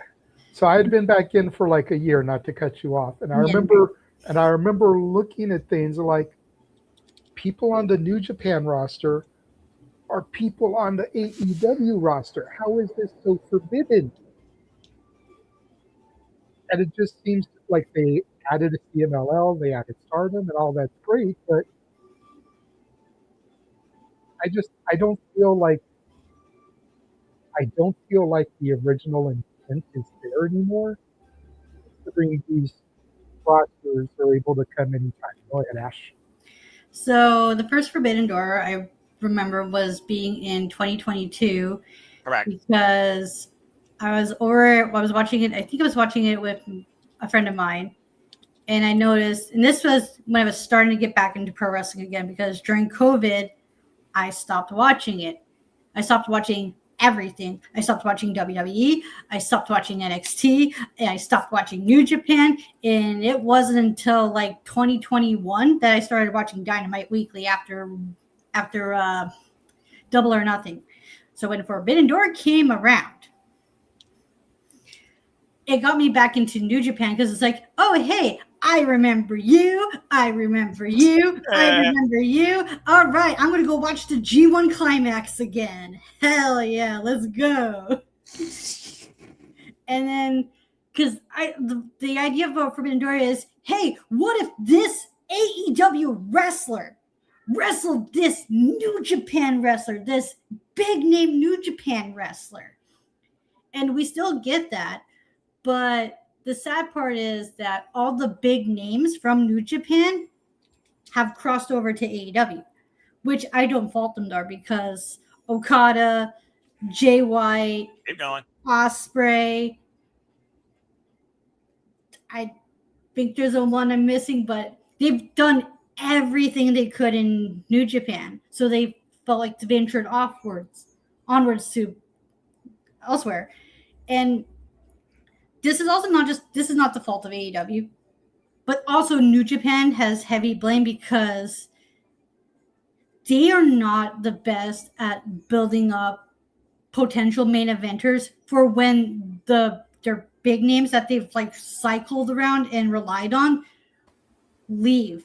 So now they have that big gap. And because of that, the AEW people, like the AEW fans who don't watch New Japan, aren't familiar with some of the New Japan names unless they've already had featured on AEW or they've been featured on the American shows. And not every New Japan wrestler is featured on the American shows, especially for New Japan Strong. So there's kind of that disconnect. And because of the disconnect, I think we should hold off on the Forbidden Door. Like, I don't say like close it permanently, but make it like every 2 years or so until New Japan has built up enough people so that people like, oh, hey, I know that person. That'd be so cool if they wrestled this person who's not dual contracted. Because you also got to take into consideration. Because I was about to ask, do we count Takeshita as a New Japan wrestler or is he an AEW wrestler?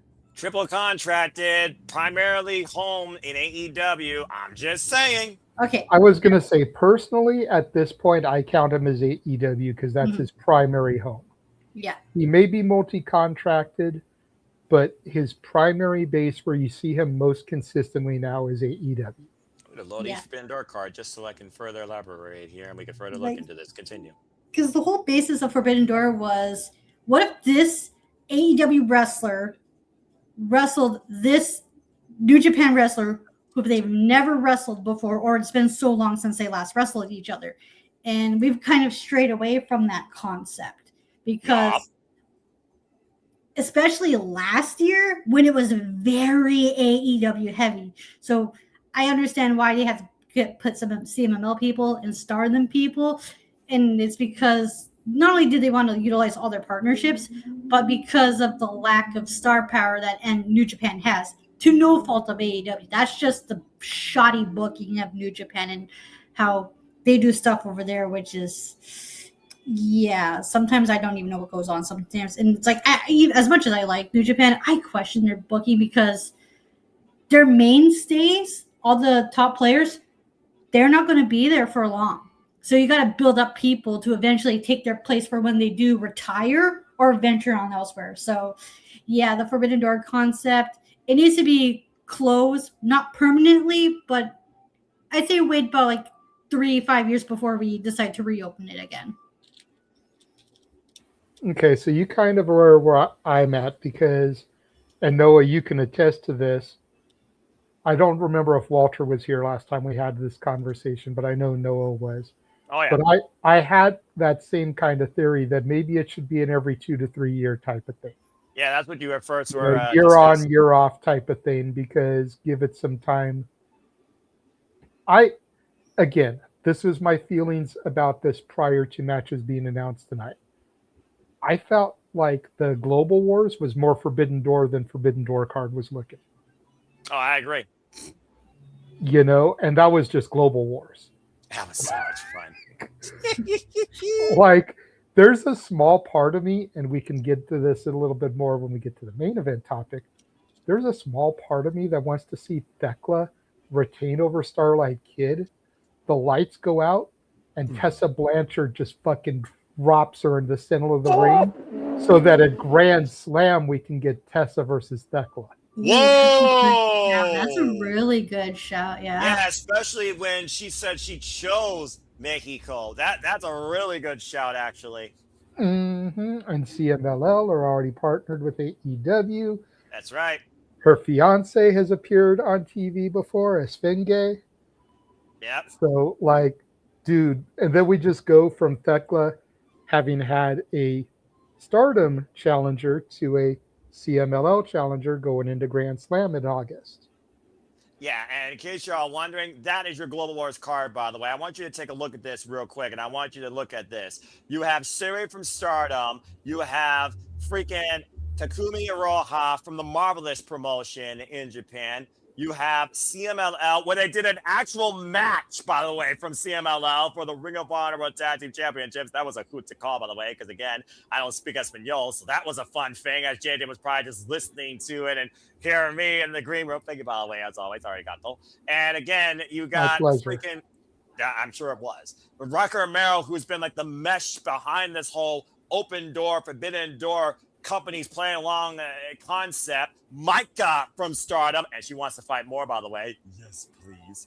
This was very fun and a very dynamic interpromotional card.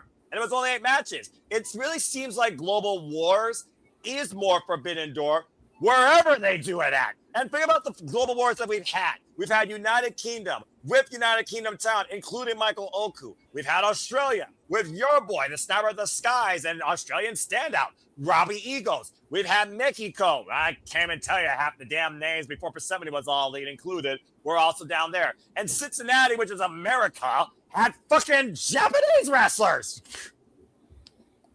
Yeah, it's like looking at this, and I could be wrong because the images are so small in the layout you have, but I feel like the international and TV title matches were the only ones that were pretty much made up of AEW ROH talent. Every single other match of that 6 had at least one,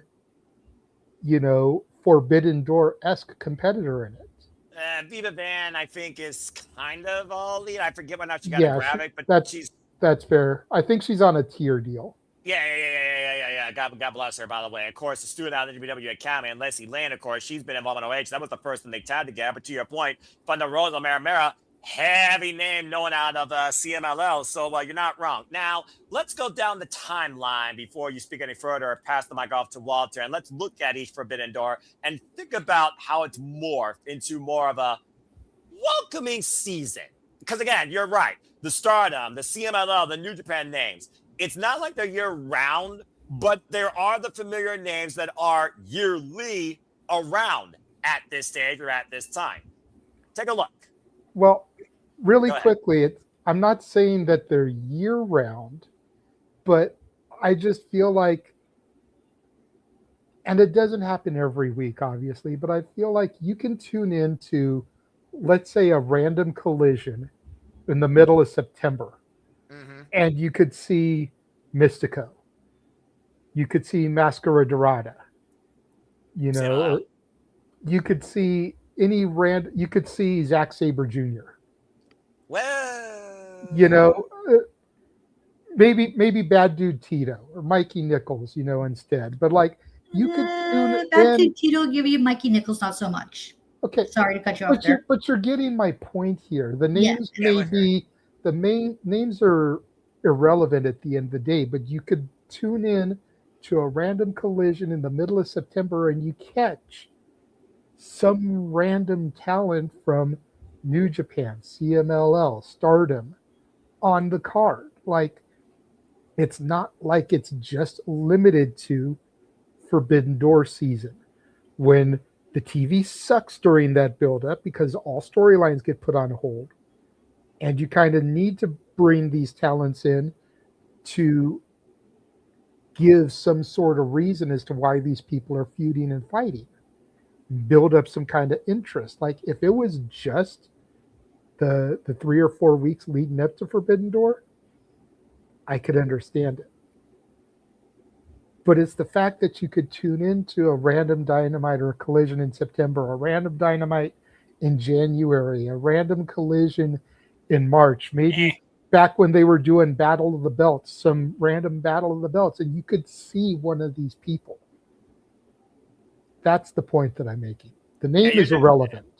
Okay, so you're basically looking at the company exposure being more than just one time a year, even if it's like raindrops throughout the rest of the year. And let's call it what it is. It's kind of like raindrops. But at the end of the day, it's one of those things with AEW. Yeah, they showcase people in their partnerships. And more frequently, it's those people that they are bound to make all elite. Look at what happened this year with Persephone, Mascara Dorada, Mystical. Names aside, they're all CMLL. And most of those people are actually dual contracted. There's a reason why Persephone is the CMLL Women's World Champion, works out of Ring of Honor, and was involved in this year's she was involved in this year's Owen, and she's involved now to fight for the TBS Championship in Survival of the Fittest. The commonality, though, with AEW and the Forbidden Door concept is this. The heaviest focus of every promotion under Tony Khan's umbrella is during this season. And I feel like as long as the primary storm is during a season, versus, okay, you get rainfall if you're in the Midwest. You get rainfall in the middle of January, and you also get it in September. You get it in June on a summer shower. You get it in fracking November. I'm not that bothered by it, honestly, because it's not like it perpetually affects major stuff, but it could lead to some tiny stuff. And as I look at these Forbidden Doors from the past, whether or not they were in Canada, whether or not they were in America, the UK, whether or not it was just New Japan, you trickle in Stardom, or now you have Stardom, CMLL, and New Japan.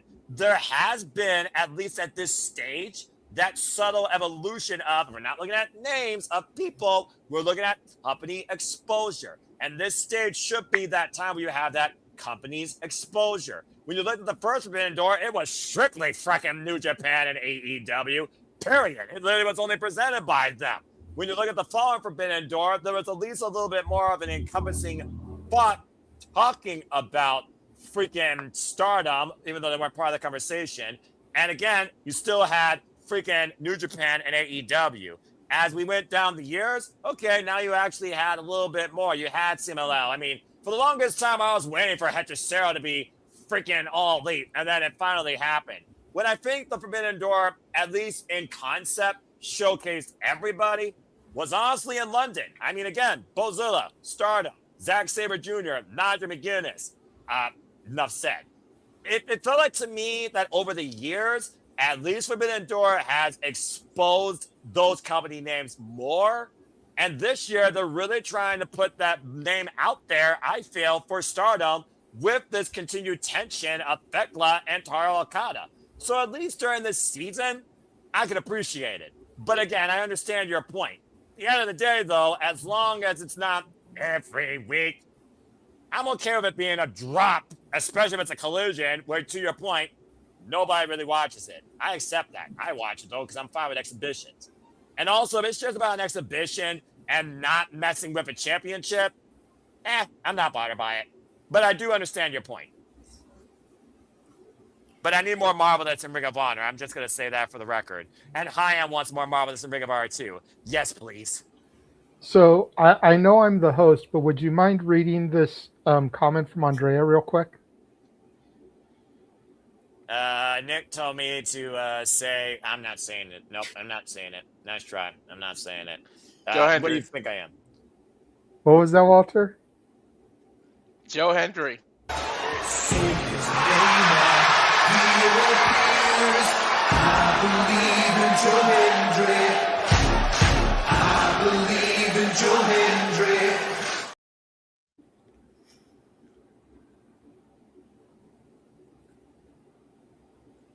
Minus 10 minutes. Oh, hush. You're not minusing 10 minutes. Watch me. You got 9 minutes and 40 seconds, so you better start talking like an auctioneer. I'm not fooling with you. I warned you all. You like our foolishness. Walter, go ahead. You're the only one left on this one. It wasn't our fault that somebody did it in the comment. All I did was read a comment. You ever heard of ignoring the comment? Look, when was the last time you saw Andrea comment on us, okay? Andrea, if it was you, I'll make the exception, but I need freaking proof. If it's Nick typing in your case, Nick, identity theft still is a crime in Canada. Yeah, Forbidden Door, I feel like it should have been named something else. I feel like as a concept, it's not what it name it should be, because I feel like Forbidden Door would be like if a bunch of GCW non-contracted to AEW wrestlers invaded and got to fight on a pay-per-view on live on AEW. If some WWE talent came over, I feel like Forbidden Door is like coalition and working together with different organizations, which most likely because of insurance and everything else, I don't think any companies would really do that. Hell no. Forbidden Door was 2000.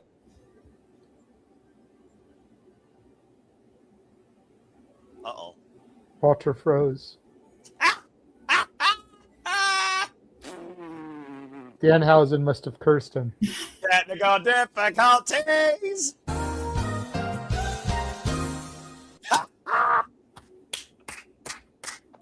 Well, that being said, the internet wasn't as big. My dog stepped on the wire and knocked out the because I have the wire plugged in manually to get better internet. Here we are talking about the Forbidden Door. Have you heard of a closed door?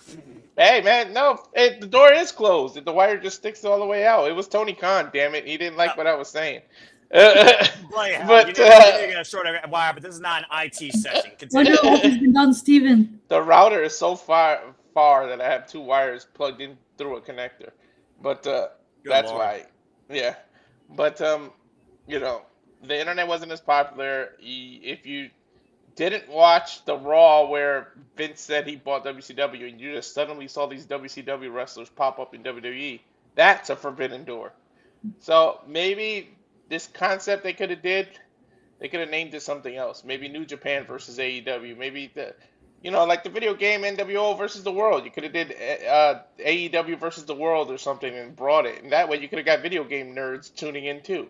So I feel like the name itself is the issue, because the concept is dead. It's just double contracted people. There it is. So, yeah. It's not really forbidden. It's a revolving door is what it is, but again, hindsight is 20/20 when it comes to the name of a pay-per-view 9 out of 12 times a year. So, yeah, it is what it is. Fair enough, and that's going to wrap up that topic. We'll take another quick commercial break to run our trailer. Come back, begin the main event topic. We'll let Noah go first since his countdown is almost done. We'll be right back. And now for a taste of things to come.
And as that trailer truly encompasses here at the Superpower Studios, we encompass, embrace, celebrate, engage, pontificate, analyze, criticize, and react to the wrestling. And welcome back in here to the set of Shenanigans. That's Jade exceeded the floor. Wait a minute, time out here. And Dynamite, dude, this Dynamite this Wednesday, we got our Owens Finals. I don't need to cover it. It's just a regular Dynamite. It's not even a 3-hour special. Well, we originally had it in there because we didn't know when everything was going to happen as far as the Owen went. But and you said you're going to be gone on Wednesday. You've got priorities. Yeah. Doesn't mean Walter's not available. But with the card that they've announced, I'm sure Ash, if she's not working Wednesday, would love to do commentary for some of those matches. Big ups to the boys. Make some noise for the boys. TMDK for life. Yep. So, like, why not do it if we can? I mean, hell, if Ash isn't available, I'm sure Nick will be. We could get Walter and Nick on it. All right, go for it, brubs. I'd love to hear the I mean, it is the go home, like. Well, yeah, but you know, we usually don't do TV go homes unless it's like the weird 3-hour special to specials. But we don't. But again, it's something that we've been announcing we were going to do for a minute because we thought that the Owen might still be going on. Right. Like realistically, they could have done the semifinal Athena Maya World match on Dynamite instead of Collision. Yeah, that's what I was anticipating actually. So so it's in Texas. Both women are bred in their careers in Texas, so it actually did make sense in hindsight. Yeah. But all right, regardless, okay, I respect the decision. Whoever calls that fun, and if my passions. My priorities somehow change where I could actually be part of my passion, I will let you all know in a timely, professional manner, unlike some people. Not saying names, they're actually outside this family, damn it. And by family, I mean this family and my actual family. I'll see if I can join. Otherwise, hell, I'm fine with taking a breather for a night. You all have a great call. And again, see if it's to be dancing. Again, you all know the dates. Monday, Thursday, Friday, Saturday. Each day, there'll be all the predictions for all 4 shows. But that being said, as we now look towards the impact that is ahead, what impact is left? That is the question. As we go back to JJ, and I did see in the chat, if it was her, fine. Y'all got freaking 15 minutes left. JJ, go ahead. Let's do this. So, Jesus, this is something that really needs to be talked about. You know, we've mentioned bits and pieces as people have left, but with the news that came out this past week about Tessa Blanchard, about Tommy Dreamer, you know, there has been a serious mass exodus of TNA since it reverted from Impact back to TNA in 2024. All of those people in that picture and more have left the company, whether they were terminated, whether their contract expired and they just chose not to renew, or whether they asked for their release and were granted it. How they left the company is really irrelevant at the end of the day. All of those people and more have now left the company. Yes. And it begs the question, what is there left for TNA? You know, maybe it was just hopeful thinking, but when they announced this deal on AMC, I thought they were going to do, in a sense, what Tony has started doing, and that's snatching up people from the indies that you could probably tie down to a contract for not a whole lot of money, you know, because it's more than what they'd be making on the indies, but it's not going to be WWE, AEW type of money. They only have to work once or twice a month, TV tapings and pay-per-views, you know, so they can still take other bookings outside of that, but kind of like how Tony has wrangled a Maya World, like he's wrangled a Busta in the Brain, how he's wrangled a Viva Van. I thought TNA was going to go that route. But instead, all these people have left. Their roster is thinner than a wheat bin.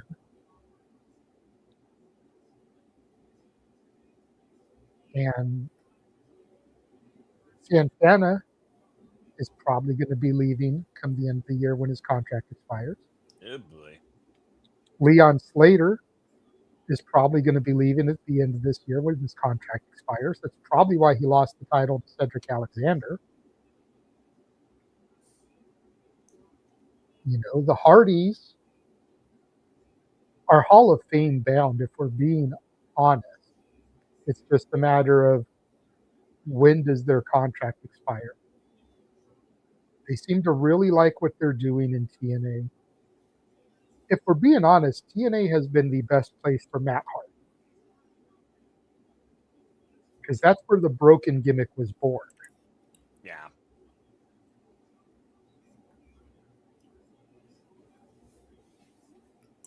But, like, I'm worried.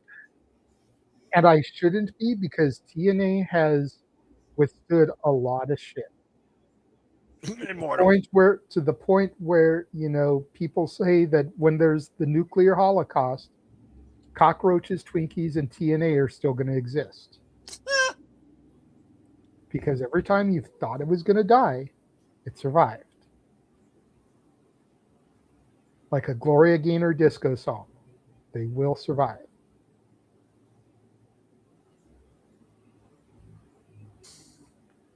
So knowing that time is ticking, knowing that it is the final countdown for Noah Foster, diddle-doo, diddle-doo-doo-doo, You're not wrong.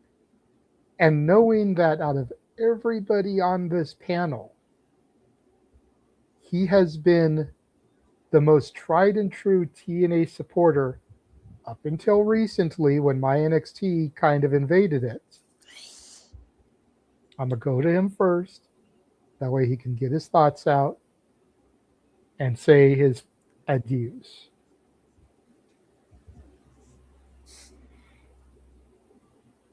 I just want to look at that real quick and just take it in, if you don't mind. No worries. And yes, I put all the women on one side on purpose. That's the side I'm looking at the most. Let's see. Tag team. Was a tag team. Champion. Champion. Could have been champion. Definitely should have been champion. Was a tag team. Former leading knockout. Could have been the champion. Could have been the leader again. Okay. Former world heavyweight champion. You want to go there? Yeah, absolutely. All right, I'm not gonna boil over like John Oliver tonight and freaking turn this into a rant or a TED talk. It's just sad, really, because yeah, I've seen the best and the worst. Freaking Don Callis, SARS the Virus, once ran TNA back in the early days when they booted Watts as director of authority under dubious means with that Goldilocks gold digger. Freaking Double J Jeff Jarrett, why you may figure Hill Hostage was the only guy there, basically running the ship and also trying to freaking keep building it. Freaking Jim Cornette, freaking Eric Bishop, Hulk Hogan, God help. Freaking 16 different channels where you had more of a freaking pissant movie or freaking fishing expedition registered more on the Richter scale of television than TNA Wrestling was when they brought back the six-sided ring for a short stint. Dixie World, MVP, fracking Pandemic, where it felt like the rejuvenation, which borfed the era of the Virtuosa, and Jordan Grace, Deanna Purrazzo restored the Knockouts division, and the Tad Towers were actually in a Tad division. That's some crazy shit.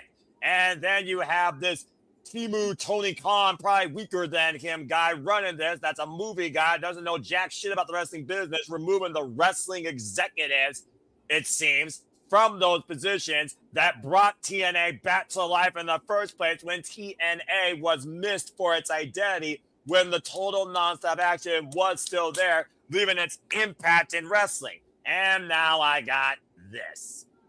I really don't know what to expect. Like I said, I think the writing's on the wall for what I kept on saying, what would happen with this freaking AMC deal, this partnership, and the one-sidedness it felt like, where the alternative wrestling business is becoming nothing more but a similarity to sports entertainment and a breeding ground for future evolved stars in WWE, if not in NXT. Hello, Joe Hendry. But at least Joe Hendry has the entertainment value, so I guess they're doing stuff with him. Wait, what's he doing right now? He's injured. Never mind. Then again, that's the nature of the business, so I'm not going to blame the Fed on that. Plus, they barely have the man fucking wrestle, so it's like, whatever. It's sad. I don't know what to expect with TNA. I don't know if they can still have that same impact or even a lasting impact. I pray that they do, especially when you got faithful returns and faithful strongholds still trying to do some with this business, like Trey Miguel and like Allie and Rosemary, the last senior knockout, in my time ad, who's been there since 2017. It's just one of those things right now where I'm at a real feeling of uncertainty and disinterest in what is the left remnants of a former greater days that was TNA. And I really don't know after this. Okay, you announced Lethal Lockdown. What do you got after that? Bound for Glory. Okay, are you going to have something by the end of the year? Or are we not going to see you again till Genesis? Are we just going to the once per review a quarter and not doing plus specials to further work or elevate your roster? And then you sign these young folks in like Ricky Sosa, who is facing Eric Young, who's the last living reincarnation of the old TNA as we know it. I just don't know anymore. Like, seriously. I really hope TNA still can be the non-stop action that I know it can be. And there certainly are spades of it. We encompassingly talked about it during our rundown of Slammiversary, but I'm very, very, very close. And it's going to be the proverbial straw that breaks the camel's back based on what I see come from Slammiversary. Not in results, but in aftermath foretelling that I may say before the end of this year, not my TNA. Because again, this card, you have the X Division still, a foundation of TNA. You haven't fucked that yet or destroyed it. The Knockouts title could be restored. Mike Santana is trying to raise the prestige of the TNA World Championship. And you have no tag division for Demon X Bunny. There's literally 2 matches I truly care about, 2 more I'm optimistic in, and the rest is filler. I don't say that about TNA in its heyday. Walter and I used to call TNA as the show to see, sometimes robbing AEW pay-per-views. And they can't even come close. This is the same day as Forbidden Door. I'm not going to do apples to oranges, but the bottom line is, do you still have an impact left in you, TNA, to remind us why this is the place to be, why you ought to turn to professional wrestling? Prove it to me. Because the fact that you have this incredible roster to try and build off of in your restored identity, and you wasted it, let it go, lost it. What does that say for TNA wrestling? And a guy that doesn't know jack shit about wrestling. Friendly business friend or not, he's not my friend. I don't know the damn goober. Seriously, he's a guy that works on movies. That's the reason why it's on AMC. Prove to me, TNA, that you still can be the impact I know you are meant to be. Otherwise, nice knowing you. Go work for WWE. This is sickening. I'm annoyed. I'm pissed. I'm aggravated. I'm disgruntled. I'm disinterested. And above all else, there's still, much like a fucking condom to an STD, 1% in me still stays TNA faithful to believe that this will still be what I encompass to love and know about TNA wrestling. But after next Sunday, I'm not holding my breath much longer. Freaking defibrillate me and make me believe again. Seriously. And with that being said, I pretty much have exhausted my time. So Now that I've had the happiest of highs and the lows of lows, it was the best of times, it was the worst of times, it was the happiest of days, it was the darkest of days. I'm now going to just position this thing all night. JJ, keep steering the conversation. Ash, stay batty. To Miss Ferrantes, don't let Nick drive you to insanity. To Nick, don't be an idiot, although I know you already are. To Walter, stay reliable. To all of you and your families, stay faithful, not only to wrestling, but to each other and respect one another. And I will see you guys on Slip Addicting Tuesday night for NXT. Not NXT! But that being said, this still better be my TNA by the end of the year, or very well next year, you won't see me calling TNA wrestling. Goodbye and good night. Bang. Thank you very much, Noah.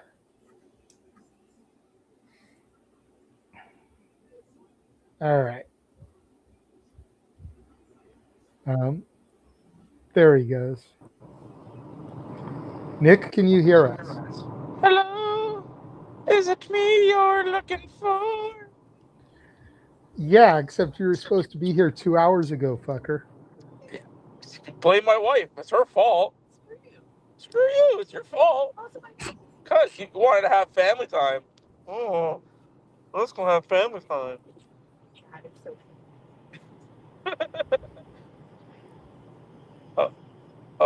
Well, wait, can you... well, since you just joined us, Nick, we'll go ahead and go to you next. Especially since we know you in that Canadian phone connection. What are your thoughts on this mass exodus? Oh, max exodus. It gives me. There's a couple things with this max exodus. It gives me questions in regards to the AMC deal and like, are they making money off of this AMC deal? Like, you just signed a new TV contract and you're releasing talent the way you are, or signing people. So I mean, it's really odd and strange. And then with the releases as well, you kind of ask yourself, well, they're doing all these releases and streamlining everything. Are they getting ready for a sale? Like, usually when you really take something down to the nuts and bolts and the studs, you're preparing for a sale, right? So like, is that what they're doing? But the talent that are just leaving in droves is weird to me. Like, and yeah, they've re-signed Trey Miguel. Great. They re-signed the Bunny, or they signed the Bunny. Cool. So what's up with Steve Macklin? Like, why did he ask for his release? Why did Mila Grace ask for her release? And why aren't you resigning? Why didn't you resign teams like the Motor City Machine Guns? I just feel like TNA is a shell of its former self. It's going to be interesting because I actually, in a couple weeks, I might actually go to the TNA tapings in Brampton. It's not far from me, so everything's far from us. But yeah, so I don't know. I just, the questions are just asked. It's pretty simple. Like, what are they doing over there? Like, are they not spending their money wisely? Are they not spending their money at all? If I'm AMC, am I at, like, did I waste my money on, like, if I'm AFC and I'm looking at all of this and the product is not getting better, like, I'm starting to have questions of, did I spend my money wisely? Right? See, and I'm probably the worst person to talk about this because I haven't really watched any weekly episodic wrestling product in a while because my work schedule has just been what it is. But I haven't heard anything about the TNA weekly product being bad. Walter was just there for 2 nights of tapings, and from what he said the matches were good. He had a blast. Like, it doesn't lead one to believe that the weekly product is garbage. It's just a matter of what's happening with the talent.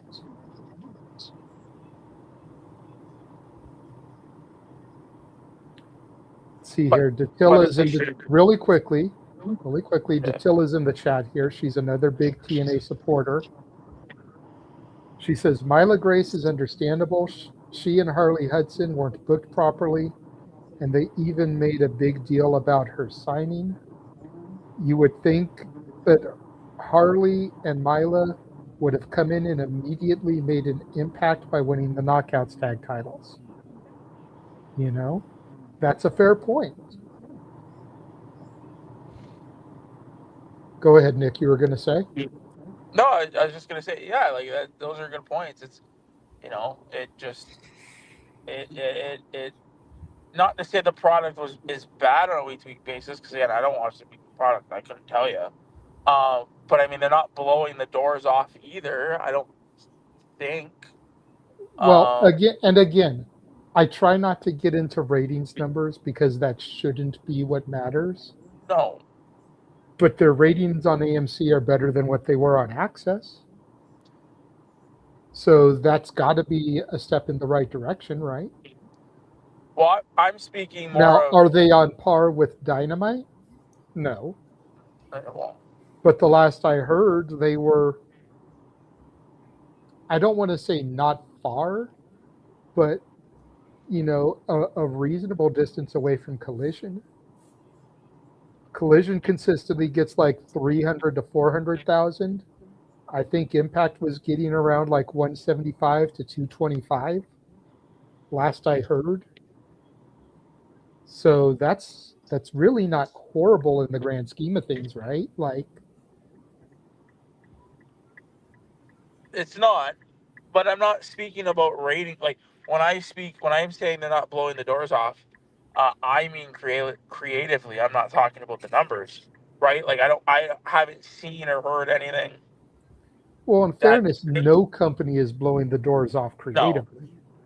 No, I don't. That's very true. So again, let's not compare there, because it's not like WWE is in the midst of the bloodline, from 4 years ago, which was driving huge ratings for Fox. Like, and it's not like AEW is in the middle of the Punk debut run and that whole feud with MJF and Darby and everything. Like, no company right now is blowing the doors off creatively. No. So I don't think that's a fair criticism either. Okay. Yeah, I hope, hopefully they can figure it out and get what they need sorted. Like, it seems like TNA is at least willing to try things, like that Righteous Garden match or whatever that Walter saw.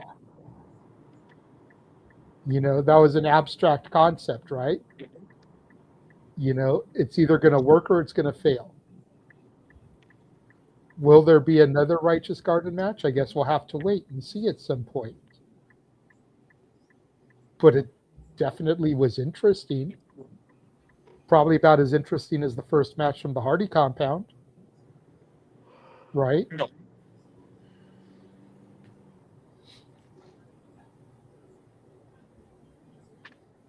Yeah, no, you're right. Hopefully, like I said, hopefully kind of they can figure it out. And I mean, if they do sell, hopefully, I mean, I've always had the tinfoil cap on and saying that it's not a matter of if, it's just a matter of when WWE purchases TNA. And I still truly believe that. So I mean, yeah, with the again with the roster moves that they are making, what are they adding in return, right? Like there's been a mass exodus, but what are they filling those holes with, or if they are filling them at all, right?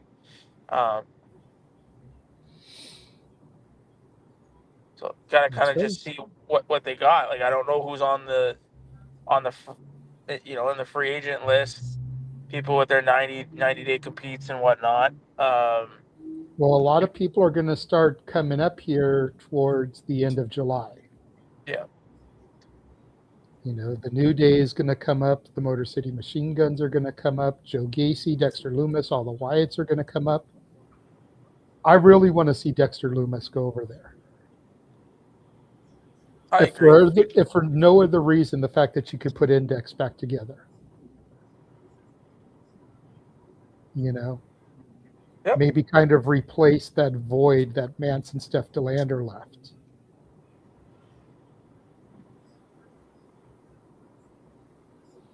Datilla again in the chat says she's opposed to WWE or AEW buying TNA.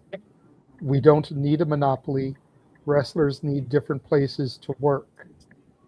I'm not opposed to TNA being sold, though. You know, which then begs the question, who would have the money to buy it, if not Tony Khan or WWE TKO? Yeah. I had an interesting thought about that. But before I give that, Walter and Ash still need to give their thoughts. So we'll go to Ash next. Go ahead, Ash. Your thoughts on this mass exodus?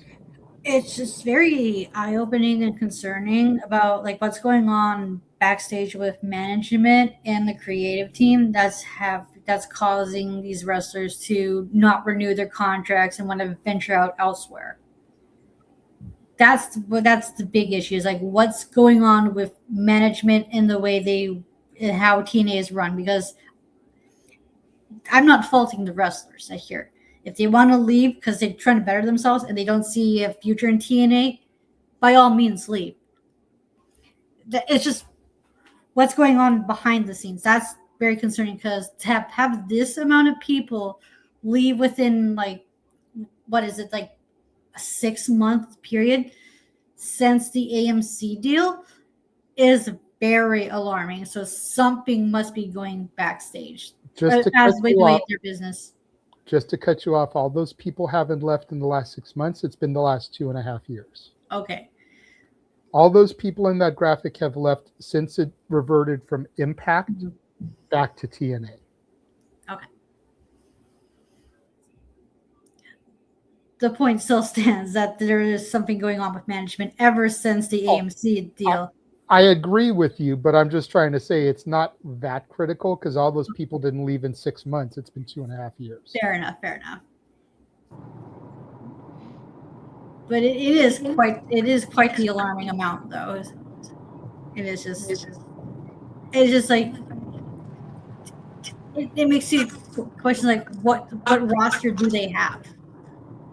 Because I said this multiple pitched this idea that the TNA might have to start pulling from the indies and doing like these contracts where like they can work TNA and also work the indies as well, like rebuild the partnership. TNA needs to rebuild their partnerships with the indie companies so that as a working environment, although it's kind of hard to when certain companies will be like, yeah, we're rivals, so we can't do that, which is like what happened with the whole Tessa Blanchard situation, where she chose to work CMLL. She chose CMLL over TNA because she couldn't wrestle in both, because TNA is partnered with WWE, who owns AAA, who's a rival company to CMLL, who's signed with AEW. Oh.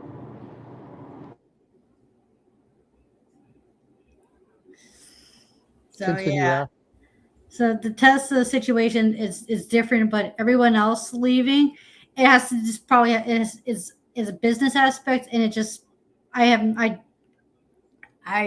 don't know what goes on behind the scenes, but there must be something going on behind the scenes that makes the wrestler say, yeah, this isn't it for me, I gotta go elsewhere. And what I'm trying to say is TNA needs a creative overhaul. They need to like get new management and a creative team and someone that knows how to run the business. Like well, I want to say proper, but has an idea of like how has a better idea of how to run a wrestling company. So that way they're not losing money, and they're also can afford a roster and like cycle through them without having it look super thin. No, 100%. And Carlos Silva, I am available to become part of the creative team. Throwing that out there. People have said multiple times about my creative ideas. Just saying. I am available. Walter, my guy, out of everybody here, you're the most recent one to actually go to a TNA show. I'm available too, by the way. But I kind of look at it from Ash's perspective as a business. When you have that many unhappy employees, it says something about management and the way they're running a company. For that many employees to be not happy or anything, then it's time you have to look at management and how things are run. Now, that being said, that's usual business. Wrestling business is its own entity. It's its own monster. It's way different than normal businesses. So you can't just look at it through just that filter. So I'm not sure what it is, but Noah said it when the WWE relationship was announced. Like, it's not long before it might be just a straight takeover and not really a coalition working together. So was that the first domino to fall? You said all these people left within the last two years. When did the relationship start with NXT?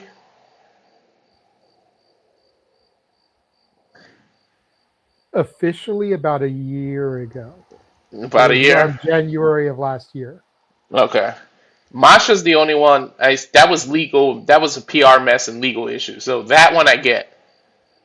And then Tessa, the relationship with AEW over the relationship with WWE, that one I get.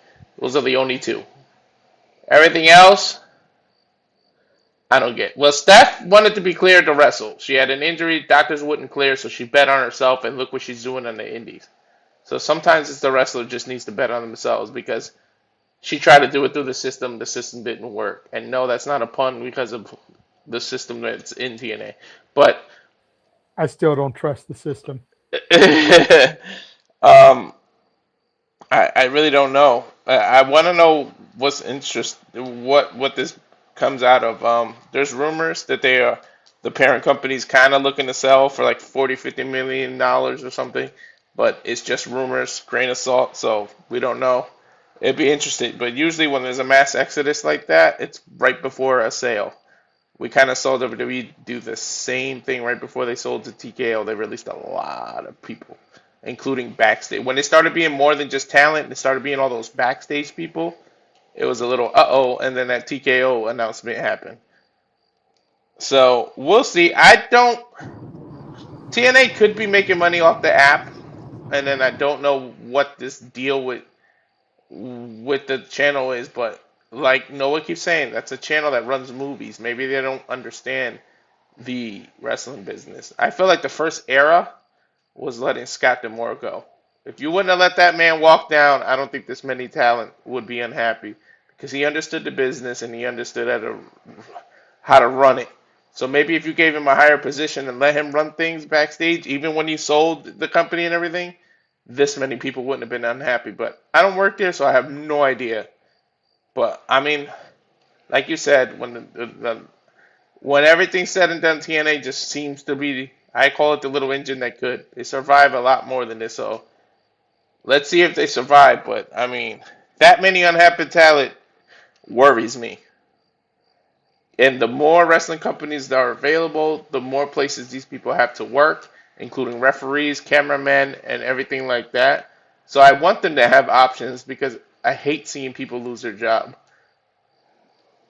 This business, it's all about marketing yourself, getting everywhere. The more options you have, the better off a wrestler is. So I don't want to see people lose their jobs. I don't want to see another company shut their doors because, like Ash said, it's one less place for anybody to work. When you get released from WWE, you wait your 90 days, you can go to TNA, you can go to AEW, or you can bet on yourself and do the indies like Matt did. So, I mean, it's a lot of people though. That is a big ass picture, and we don't know how much bigger it's gonna get. So, hopefully it doesn't. Hopefully they'll stop the bleeding. But this, for all we know, this could just be a business deal to get out of the red. People that understand business knows you want to be in the black. So maybe maybe TNA is in the red, and they're just trying to get back into black, and that's why so many people left. But we'll see, because it's interesting because some are releases, some are people not re-signing, and some asked for the release. So we'll have to weigh in and see. But I don't want to make assumptions, and I just hope TNA I've enjoyed since it started, since like '05 I was watching it.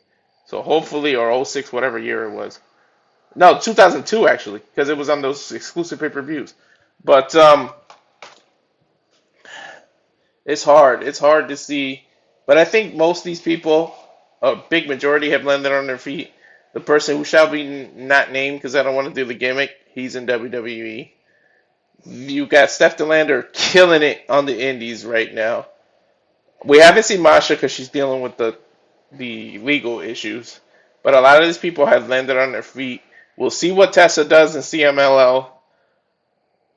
So, more power to them. Bet on yourself. Leave the company that's not making you happy. At the end of the day, be happy with what you do. You don't want to get stuck in a company. So, we'll end up seeing what happens. So, the comment was made by Datilla about not wanting WWE or AEW to buy it. And, it begs the question, who could buy it that's not WWE or AEW? And I think it was Nick very quickly chimed out Scott D'Amore. Let's not forget, Scott D'Amore already offered $10 million to buy it back in the day and was told no. Now, at that point, we didn't know how much the parent company would want for it. And again, the rumor going around is that they want 40 to 50 million. That hasn't been substantiated by any reliable source. So I would rather not even treat that as any kind of potential fact until we get more on it. But in a hypothetical world, who's got that kind of money lying around? Willing to invest. And I was talking to somebody earlier today, and I said, I wonder if Paul Heyman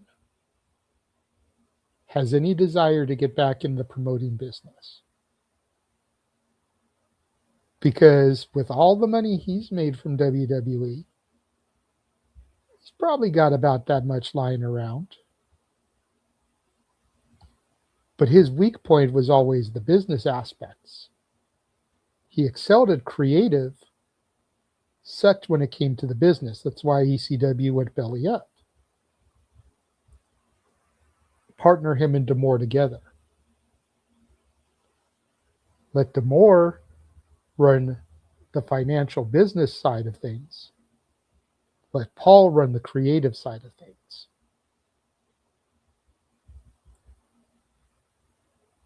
That was my big ooh as far as who could buy it. Because then you've got wrestling minds who are still relatively young enough that they're not your Michael Hayeses and your Vince McMahonses. Paul was always really good about keeping his finger on the pulse. And even when he was away from WWE, he got into all kinds of different little business ventures, podcasts and stuff. Before podcasting really became like something that took off in the world. And talent agencies and stuff. Like, he got involved in a bunch of stuff. I don't know, like, what would you guys think about that dynamic duo? And we'll kind of run this backwards. We'll start with you, Walter, then go to Ash, and then go to Nick. And I know that's your son. Billy Corgan already owns and runs NWA, and we won't even go into how the NWA is doing financially. Like, despite the fact that our girl La Princesa now has the Burke, that truly has become just a vanity project for Billy. It's I do this thing when I have downtime from being a rock star. He has to do with the rock star thing. Because when the Pumpkins go on tour, he always brings like Natalia Markova and some of the girls on stage to kind of like, be rocker chicks for him, to try to drum up publicity. And like anyone who's seen what Natalia Markova looks like can understand why Billy Corgan would trot her out on stage. Not to disrespect her, but she's a looker. She's definitely got that 80s hair metal video girl look to her. But go ahead, Walter. Your thoughts on Paul Heyman and Scott D'Amore potentially as a dynamic duo if that were to happen? That's a good ass 1-2 punch, but is Paul Heyman willing to risk it if WWE be like, nah, you either stay in the position you're in, or if you're gonna go out on that adventure, we have to let you go. Is he gonna bet on himself like that? I feel like you're right. That'd be a hell of a 1-2 punch, though. Now I kind of want to see it, but that's a lot to bet on yourself.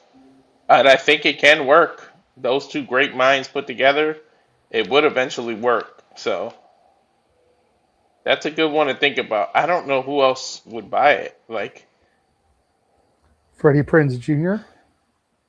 Maybe. And Netflix can't purchase it because they got that relationship with WWE. Well, Paramount has the relationship with UFC and with TKO. So I don't think they would bid on it. Bischoff and Hervey? Oh, that's a good one. It'll be pretty interesting. When it's confirmed that they really want to sell, I want to see if a bidding war starts. But I'll be very interested because I feel like Hulu's part of Disney. So would Disney buy that? But Disney's connected with ESPN. Exactly. So that's WWE. So like that's the problem with monopolizing companies. You see, right now there's not that many options unless somebody comes out of the woodwork out of nowhere. It'll be interesting, but I think fucking Paul Heyman and Scott D'Amore will be a hell of a 1-2 punch, to be honest. I would love to see that.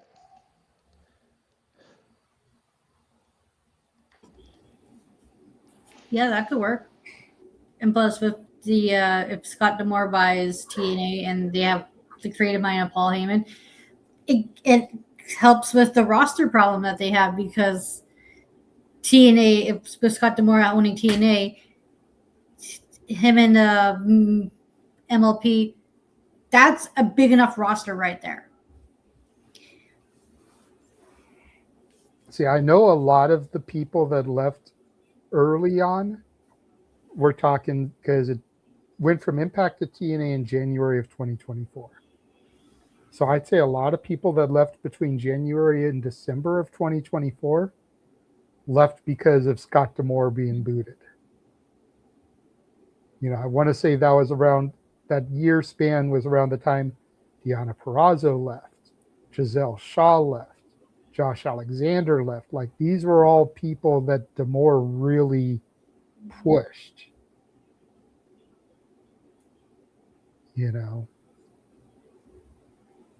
And then from January 2025 to now, you can kind of blame the WWE partnership.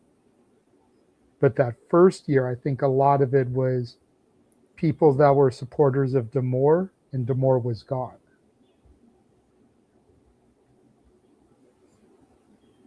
You know, I think that's part of why the Machine Guns left. You know, because Sabin and Shelley were loyal to D'Amore.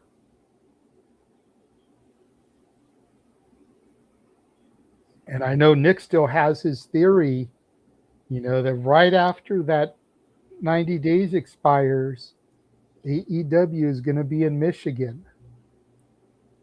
Like the expiration is a Friday, like the following Wednesday, Dynamite is going to be in Michigan. And what better place to have the Machine Guns debut than in Michigan?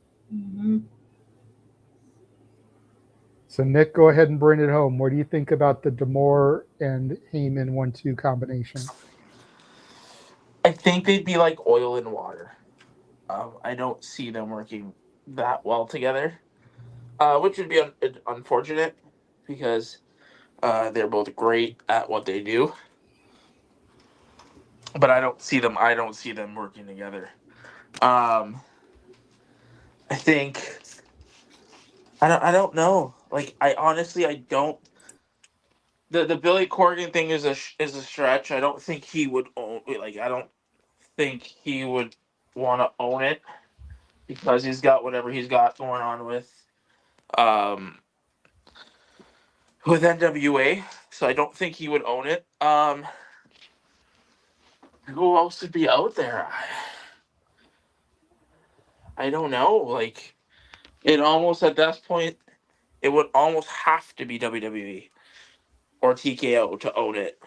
I think for me, the real, and I liked what Ash said about the like what's going on in the back. And I asked myself that same question because you know what? How do you let a guy like Tommy Dreamer, who bleeded TNA, was always such an advocate for TNA. How do you like what went into that decision, right? And then I think the cherry on top of it that really makes you scratch your head is the Sami Callihan one, right? Because you know if you hear back what Sami Callihan said on Busted Open, shout out to those guys. As soon as he found out about Tommy, he was like, okay, great. I might be getting the call to be head of creative, right? Because I guess he really wanted that position, only to be blindsided and being told that he's fired. So, like, if you have homegrown talent like that, like a Sammy, and like a Tommy Dreamers, and you're parting ways with them, there has to be something bigger in play. Just has to be. That's a fair shout. Yeah, but other than that, right? Like, who would own it? I don't really see there being anybody. Yeah, it's at the point where, and I know this is a conversation that happens in the spaces a bit when buying TNA comes up. So this will be retread some for myself, Nick, and Ash. Walter will probably be the only one like hearing it for the first time. But what do you really gain out of buying TNA? You know, you get a handful of talent, and it's just like, okay, you've got a TV time slot, Thursdays, whatever it is, 6 Pacific, so 9 Eastern for 2 hours. Cool. You can put on a program for however long that deal lasts, unless that time slot becomes null and void if there's a transfer, you know, of ownership. Don't know how that works. but you get a TV time slot, you get a handful of talent. Which of the main two companies, let's do this. Which of the main two companies would benefit most by getting that? Do you think? Because we've already discovered that 3 shows for AEW doesn't work. Because Rampage no longer is a thing.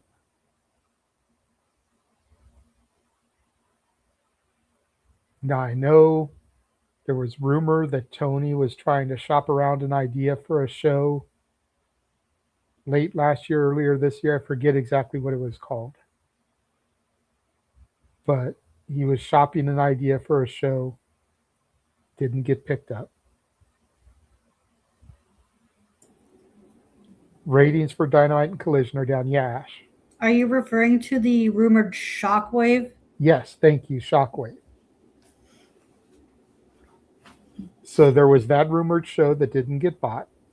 Dynamite and Collision ratings are down. So a third show for AEW, despite the fact that they have the roster to put on a third show, if they would actually just split people up, if they would actually split the talent, do what Nick says, do a roster split, they'd have the talent to fill a third show. They've shown that they can't creatively handle 3 shows. If WWE bought them outright, since they already have the partnership, that would give them 5 shows, technically, on TV, because you've got Raw, you've got NXT, you've got SmackDown, you've got Evolve on Tubi, and then you'd have TNA. You would literally have a WWE televised product every day of the week, not counting the weekends. And I know the haters would come out in droves for that.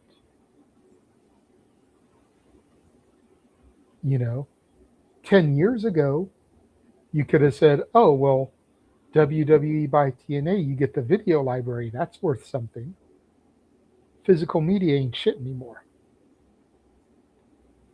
WWE doesn't put out DVDs and Blu-rays anymore. They just stopped selling. They loaded all that shit onto the network. Now the network no longer exists. Now they're churning that shit out for free on YouTube. But could you have imagined, 2020 or something or 2021, after 5 years of him being in the company, an AJ Styles DVD Blu-ray that had TNA matches and WWE matches on it? That would have been fucking sick. R-Truth, Ron Killings, have his K-Quick era on one disc, his Ron Killings NWA TNA era on another disc, and then his return as R-Truth with the little Jimmy and the 24/7 and all that on a third disc. That would have been fucking sick. Having the library while the machine guns were there and being able to freely use that footage. Sick. Joe Hendry footage, Jordan Grace footage. But physical media doesn't do shit anymore. It doesn't sell. A guy like me would still buy it, but en masse, public doesn't buy it. We just live in a streaming society. That's why if you go to Walmart and stuff, you barely see DVDs, Blu-rays. Hell, you barely see CDs anymore. You almost see more records, more vinyl than you do CDs. How long will that last? Who knows? Because vinyl's had a couple of resurgences since I was a wee lad. But physical media just doesn't move. I think you get away from the monopoly aspect because I think there's something, and again, I don't know business. I'm probably the wrong person to talk about this. I wish we had a guy like Andrew Baydala here that could really kind of break some of this stuff down. But I think there's a law or something to where in the States, companies can't really own that many similar companies because of it becoming a monopoly. I think you get away with that though, because I believe that Anthem is Canadian based, which is why they got away with buying AAA because that's Mexico based. So it's not a within states company that they're buying anymore, like when they were Tennessee and Florida based. And the Carters owned it. Ever since Anthem took it over, when Dixie and family sold it, it's Canadian based now. So I think that's how you get away with that, regardless of if it's WWE or AEW that buys it. Nick, you look like you're itching to say something. You're actually on camera. You look like you're home, buddy. Yeah, I'm home now. Well, I was gonna say, And you don't look like you're in your normal spot, so I don't know if you've settled up on the couch tonight because your wife has relegated you there for you being such an asshole, especially to Ash when it comes to Winnipeg, Manitoba. what about But, Winnipeg? Wait, well, hold on. Whoa. What's going on with Winnipeg? I don't know what you're talking. I love Winnipeg. Winnipeg is like great. It's just like the absolute most magical place in the world. Okay, now you're overselling it. It's true though. It's Winnipeg. You see moose and elk, and the only thing you can't see is an AEW pay-per-view. That's just about it. That's it. That's it. That's it. That's the only thing. That's just the one thing. That's it. Other than that, it is what it is. Like, it's great. You got the Winnipeg Jets. You got the Winnipeg Blue Bombers. The only thing that you probably won't have is Redemption, because Redemption is in Montreal, not in Winnipeg. Nobody wants to be in Winnipeg. Yeah, but nobody wants to go to Montreal either because every time wrestling goes to Montreal, someone gets screwed.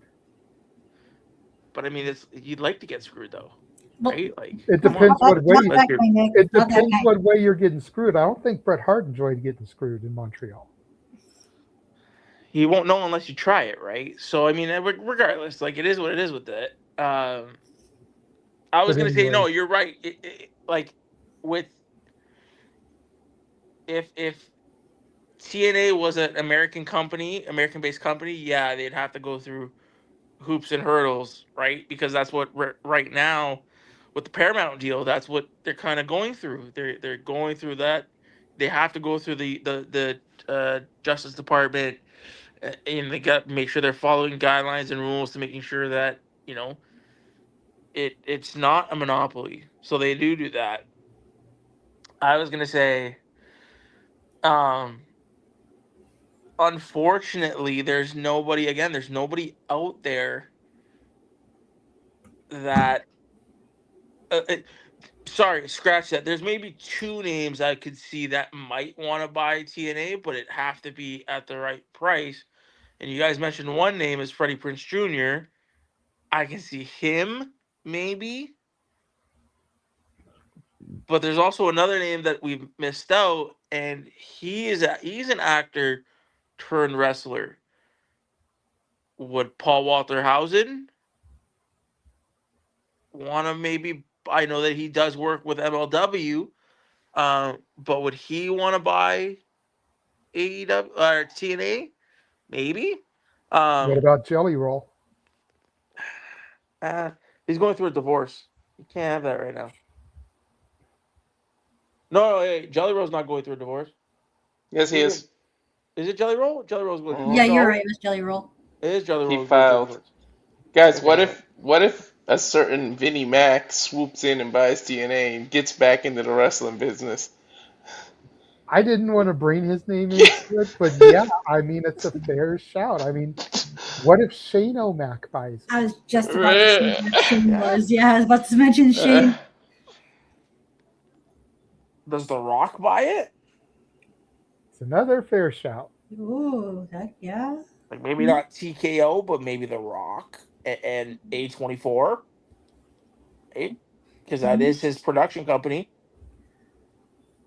And I mean, they have this new partnership with OVW. Maybe. Well, that hasn't been etched in stone yet. But the question, when it comes to Dwayne, the $1 million question becomes, does The Rock have time? Running a wrestling promotion takes time and energy. He is on movie sets a lot. Now, yes, he would have to hire people to do creative and stuff, but does he have the time to invest into, let's say, that first inaugural year?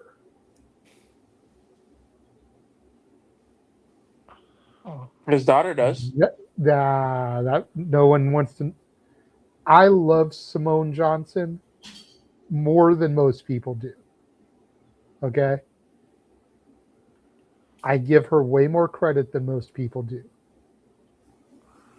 She does not have the brain to run TNA. Yeah. Dwayne's ex, Danny Garcia, possibly.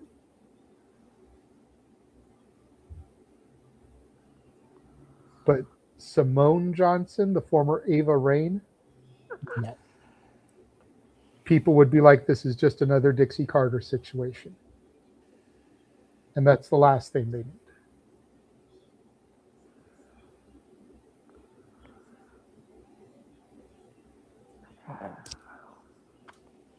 I don't know. I don't know.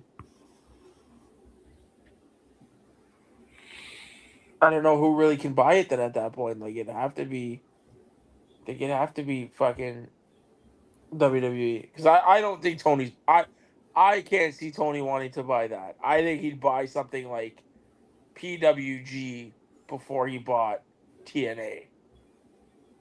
Right? Like I don't see him wanting to pony up the money for TNA. Well, let's look at this. What is AEW recently launched? What do we keep hearing about? More and more independent wrestling promotions joining Yeah. AEW. So again, you go back to the video library, and physical media doesn't mean shit. But if you could go to my AEW and see all the classic TNA footage, especially when guys like Kenny Omega, Christian Cage, Generation Me, Young Bucks, Frankie Kazarian, Christopher Daniels. You know, there's a lot of people that have come through AEW that have come through TNA. Speedball Bailey, Kevin Knight, Josh Alexander.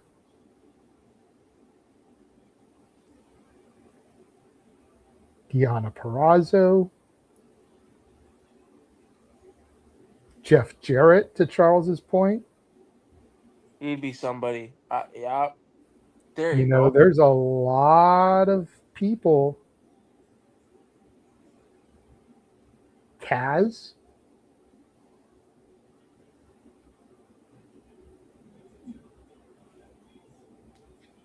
I wouldn't mind seeing Jeff Jarrett. Jeff Jarrett's a good show. Wouldn't mind seeing Jeff Jarrett own TNA again. Well, no, I'm talking about those people came through that, them having access to that footage. Some of Steen's best stuff, Joker Steen. TNA, baby. Charles is throwing out names of people that have come through AEW that were connected to TNA. He's not naming people to buy it. Billy Gunn, Voodoo Kin Mafia. Ooh, good show. That's a good show.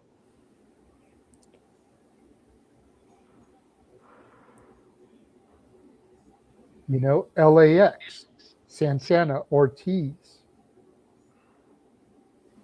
Santana's obviously not there anymore, but Ortiz still is. Foley just signed.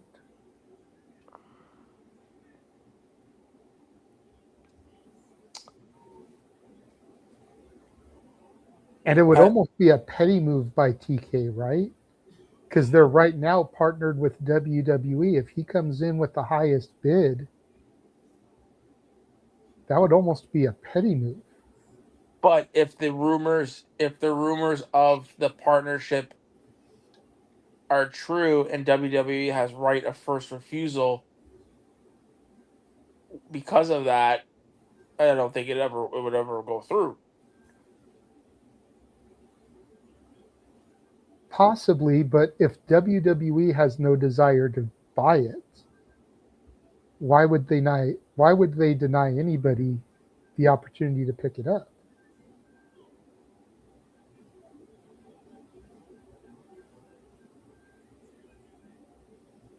These are the questions that we have. And that's why I went ahead and let Noah get his pieces out and just dismiss him, because I knew him being here for this whole back and forth. Yeah.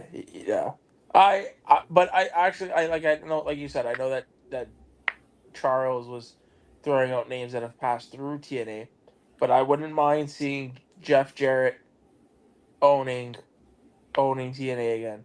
That'd be pretty cool. I think that What would be would pretty be cool. the benefits of Jeff Jarrett owning it, though?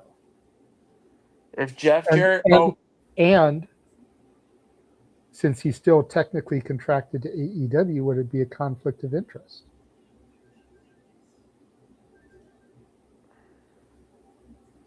Or would he have to wait for his contract to expire with AEW to then purchase the company? I would say if he bought the partnership and dissolved whatever partnership they had with WWE, I don't think Tony would mind.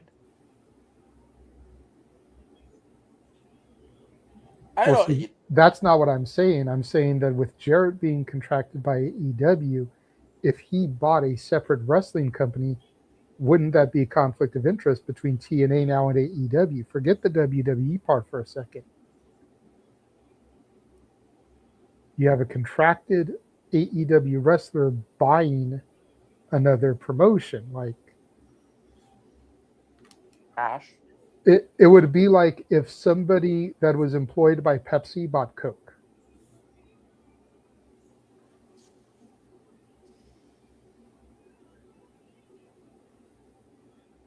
Or since we're talking a little bit further down the ladder here, because it's TNA, somebody who is employed by Pepsi buying Shasta or buying Faygo, buying a smaller soda company.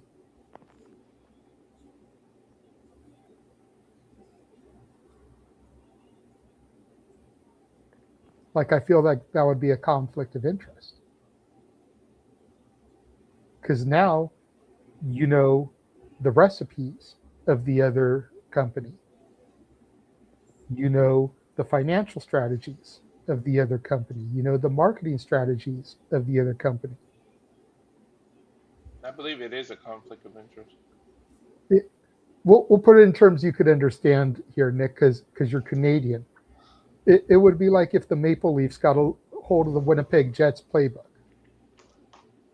And now you know all the Jets plays for hockey. It's a conflict of interest, right?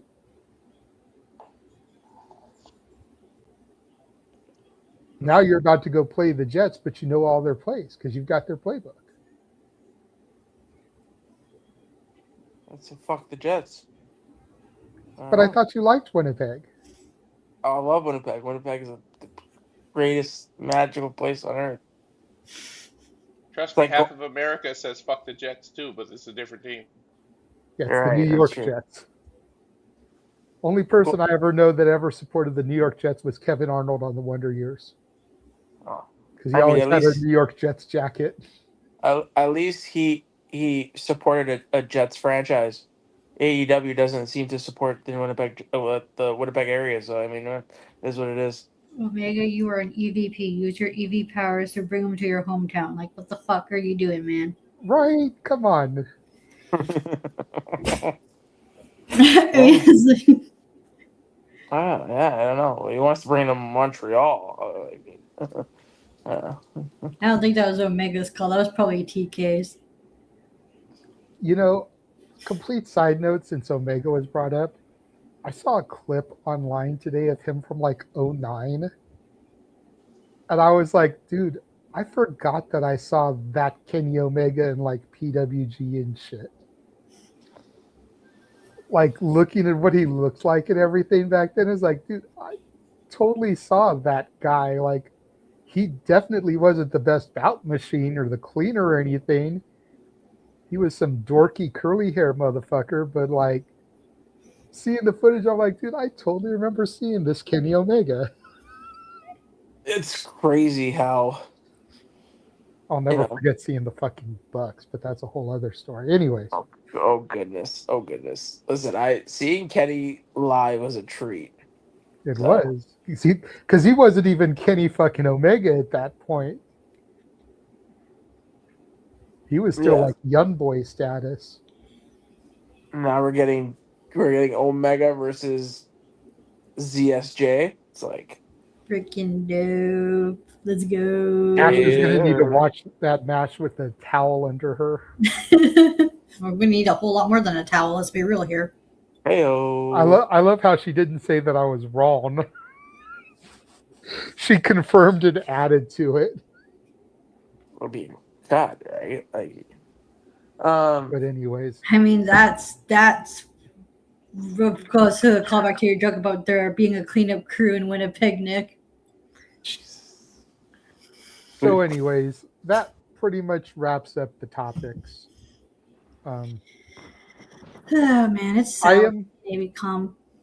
What's that? It's sad what TNA has become, and I just hope it gets better for them, because I really do. Because even though I don't watch the product, I still want them to be around, because the more options for the wrestlers, the better. Yeah, no doubt. And again, TNA, much like every company, has had its highs and its lows. Like, it's had its peaks and its great times, and it's had its down times. I mean, it just seems to be going through a downtime right now. But if they can survive this, if they can pull themselves up, you know, re-signing Tasha Steeles, re-signing Trey Miguel, signing the Bunny, these are all good things for them. And I 100% co-sign with the tweet that AJ Francis put out the other day. He was like, let me see y'all reporting the fact that they re-signed Tasha Steeles with as much vigor as you report about all the people that have left the company. Mm-hmm. And I responded to him, and I was like, one more time with your full chest so the people in the back can hear you. Because everyone wants to tout the decline and the failures, but no one wants to praise the successes. Mm-hmm.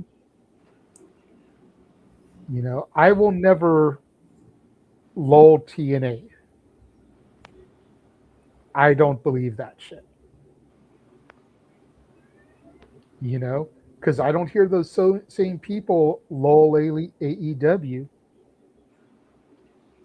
when they were on their decline.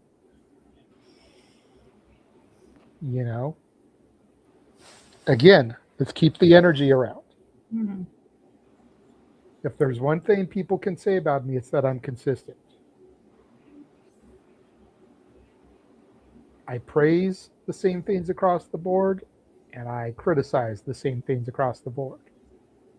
I'm very fair. That being said, as we get to the start of the hour here, I'm going to run the trailer one more time. And people in the chat, if you've got questions, topics, super chats, this is your opportunity to get them in. Otherwise, we'll begin the shills when we come out of the trailer and get out of here. So we will be right back after this. And now for a taste of things to come.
You're muted. Botch. All the professional wrestling. I had a feeling you were gonna go to me too.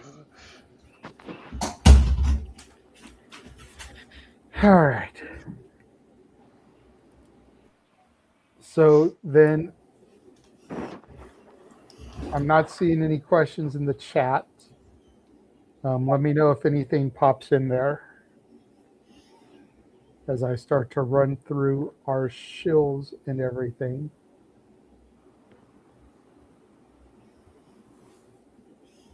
Walter. You can find me at Rage of Wrestling. Please subscribe. I'm getting closer to the Hot Wings Challenge there. Please subscribe to that. On Instagram, it's walter.cruz.940. On the X, it's at Walter Alex Cruz. Blue Sky, you can find me at Walter Alex Cruz, but I don't even know when's the last time I even logged into Blue Sky, but yeah, follow me there. Ash. You can find me on X, the app formerly known as Twitter, at ShadowBadAsh, and subscribe to my YouTube channel at Batty for Wrestling. Don't be a dickhead. That's right. He was here for a couple hours earlier, but Noah Foster. Find him on X and YouTube at nfoster1916. Nixer. You can, damn. You can find me on Twitter at what's my at NickBeLeaf12. Oh, I gotta change that.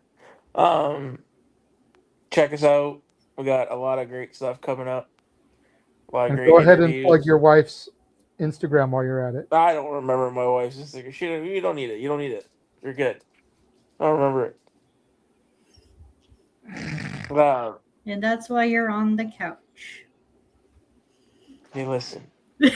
I'd rather be on the couch than not hosting an AEW pay-per-view, okay? You Weird quiet flex, over but there. okay. What? I said weird flex, but okay. You need to go, Ash, you need to go into the back and listen to all of my my Winnipeg talk. It's great. Oh yeah, all the GCW watch-alongs. You'll see them all. See them all. Oh, Jesus. Or, you can just clip them and put them in a nice little highlight package. That'd be pretty cool. Might be able to work that out.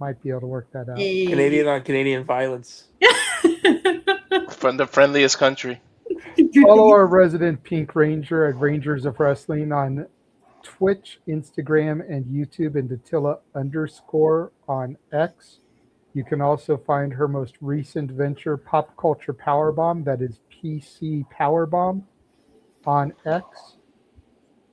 Find me, of course, on Instagram at the Renegade JJ Williams, on YouTube at Casa D18 Studios X, Casa D18 Studio, no S at the end. Find us at SR Studios 2024 on X. That is where all of the big announcements can be found and made. Let me see. Not sure who that is, but enjoy your big weekends. Thank you so much. That's right, Charles. Believe and chase you. Does Russo have that kind of money? No. Hold on. I'm not done chilling or anything. Calm down. You're on the couch. Make sure you go back in the archives and check out our interview with Big Body Javi, now going by Core Kid Javi, former NXT superstar. Awesome interview there. This coming Thursday, make sure you guys tune in, as we will have the Pro Wrestling Symphony Tag Team Champions, Royal Prestige, Tavon Jordan and Majestic. And then it was announced last week, coming in July, once the 90 days is over, the artist formerly known as Joe Gacy, now known as Joe Sawyer, will be joining us for an interview as well. And there is even more being cooked up in the kitchen that needs to be announced. I have one interview. I'm just waiting to get confirmation on time. That'll be a Wednesday interview, July 1st, with a former two-time TNA Knockouts Tag Team Champion who was also a baddie in AEW. So you're going to want to tune in for that one. And then I also have an interview with a friend of everybody's from the Spaces on X. He graduated from the Nightmare Factory. Featured on the poster for the Backyard Wrestling 8 show from GCW, Mr. Nasty Leroy. He's finally going to be joining us for an interview. Woo! Somebody we've been talking to for a minute, kind of ever since we started participating in Spaces. Nasty Leroy's been around. We've always kind of joked about needing to get him on for an interview. He's always been down. It's one of those things where, no disrespect to Leroy, but the other talents that we've got before him were just more important than him. I mean, in the entire time we've been doing independent wrestling watch alongs, this Backyard show will be only the second time we've seen him on a screen. Because he was in the Clusterfuck last year, 2025, and then he will be on this show. So that's really not a whole lot of reason to make him a priority. Again, no disrespect to Leroy, but the fact that he is featured on the poster for this was part of why I went ahead and tapped him. Like, let's go ahead and bring it out because you're being featured on the poster. But yeah, so we got a couple of more things that we're cooking up. Like I said, hoping to be announced here in the next few days on social. So again, that's our Studios 2024, which you want to be following to get all of that information. And even Walter has been putting in some grunt work and trying to get an interview set up, talking to somebody specifically, and as soon as that gets ironed out and set in stone, that will be moved over on the Walter Alex Cruz account will be where that will be breaking. SRS will retweet it, but because it's all his legwork putting it together, he's the one that's going to get to break that news. So, make sure you're following us. Be on the lookout for that. I do really quickly, because I know Nick looked like he wanted to say something. I do really want to put this out there that the word on the street in Nashville is that the Simply Reliable Studios will be sponsoring a match up for this show July 11th from Pro Wrestling Symphony. And I got to say, I love the poster and how it looks like a GameCube game. Yep. Like, I just think that is so good. I saw that poster and I was like, dude, that is epic. Because even though I was kind of leaving video games by then, I immediately knew that was a GameCube game cover. Yeah. Go ahead, Nick. You looked like you wanted to ask something. Well, I was gonna say even the writing, definitely a take on Super Smash Bros. Melee. Mm-hmm. Yeah, I saw it too, and I was like, ooh, fucking Rory and Connor over there, fucking and Pat making moves. Hell Jeez. yeah. All of them follow me now on IG. I follow all of them now on IG. So, like, let's fucking go. Nice. Love it. Love it. Love it. Hopefully we can get some other things. I saw a really, really interesting tweet today that I tagged the crew in. So yes, I saw that and sent a DM, and we'll see what happens from there. But if there's nothing else from the panelists, there's nothing else from the chat room, we'll go ahead and sign off for the evening. Thank you guys for joining us. Thank you to the 73 of y'all watching. Nice. Biggest numbers I think we've ever gotten for a Shenanigans, but then again, I've tried to put tweets out like we do during the watch-alongs and at the start of each topic, what we're getting ready to talk about, some hashtags. So that may be why we went up a little bit more than normal. But thank you to the 73 of y'all watching us. Nice. I do really quickly, and got to make sure I find the right thing here. Go to this URL ticking along the bottom here. That is where you can find Simply Reliable Studios merchandise. Link is also in the descriptions on YouTube, on the Rage of Wrestling channel, the N Foster 1916 channel, and the Casa D18 Studios channel. Go to the description, you'll find that URL, click it. It'll take you to the store where you can buy merchandise. We've got the regular Simply Reliable Studios logo shirt. We've got the Christmas logo. We've got the Walter Cruz I Speak typo shirt, which is completely misspelled, as it should be. But go there, make sure you buy a t-shirt. You can buy a sticker. You can buy a coffee mug for some of these. We got men's and women's shirts up on the site. So you want to get a shirt for yourself, Ash, or if you want to get a shirt for the Mrs. Nick, or Walter for the Mrs. I know we've sold an I Speak typo shirt. Nice. That was the first one to sell. But make sure we get that out there, get that little plug in. Again, thank you to all y'all joining us and tuning in. And until next time, we'll catch you around here on the Shenanigans.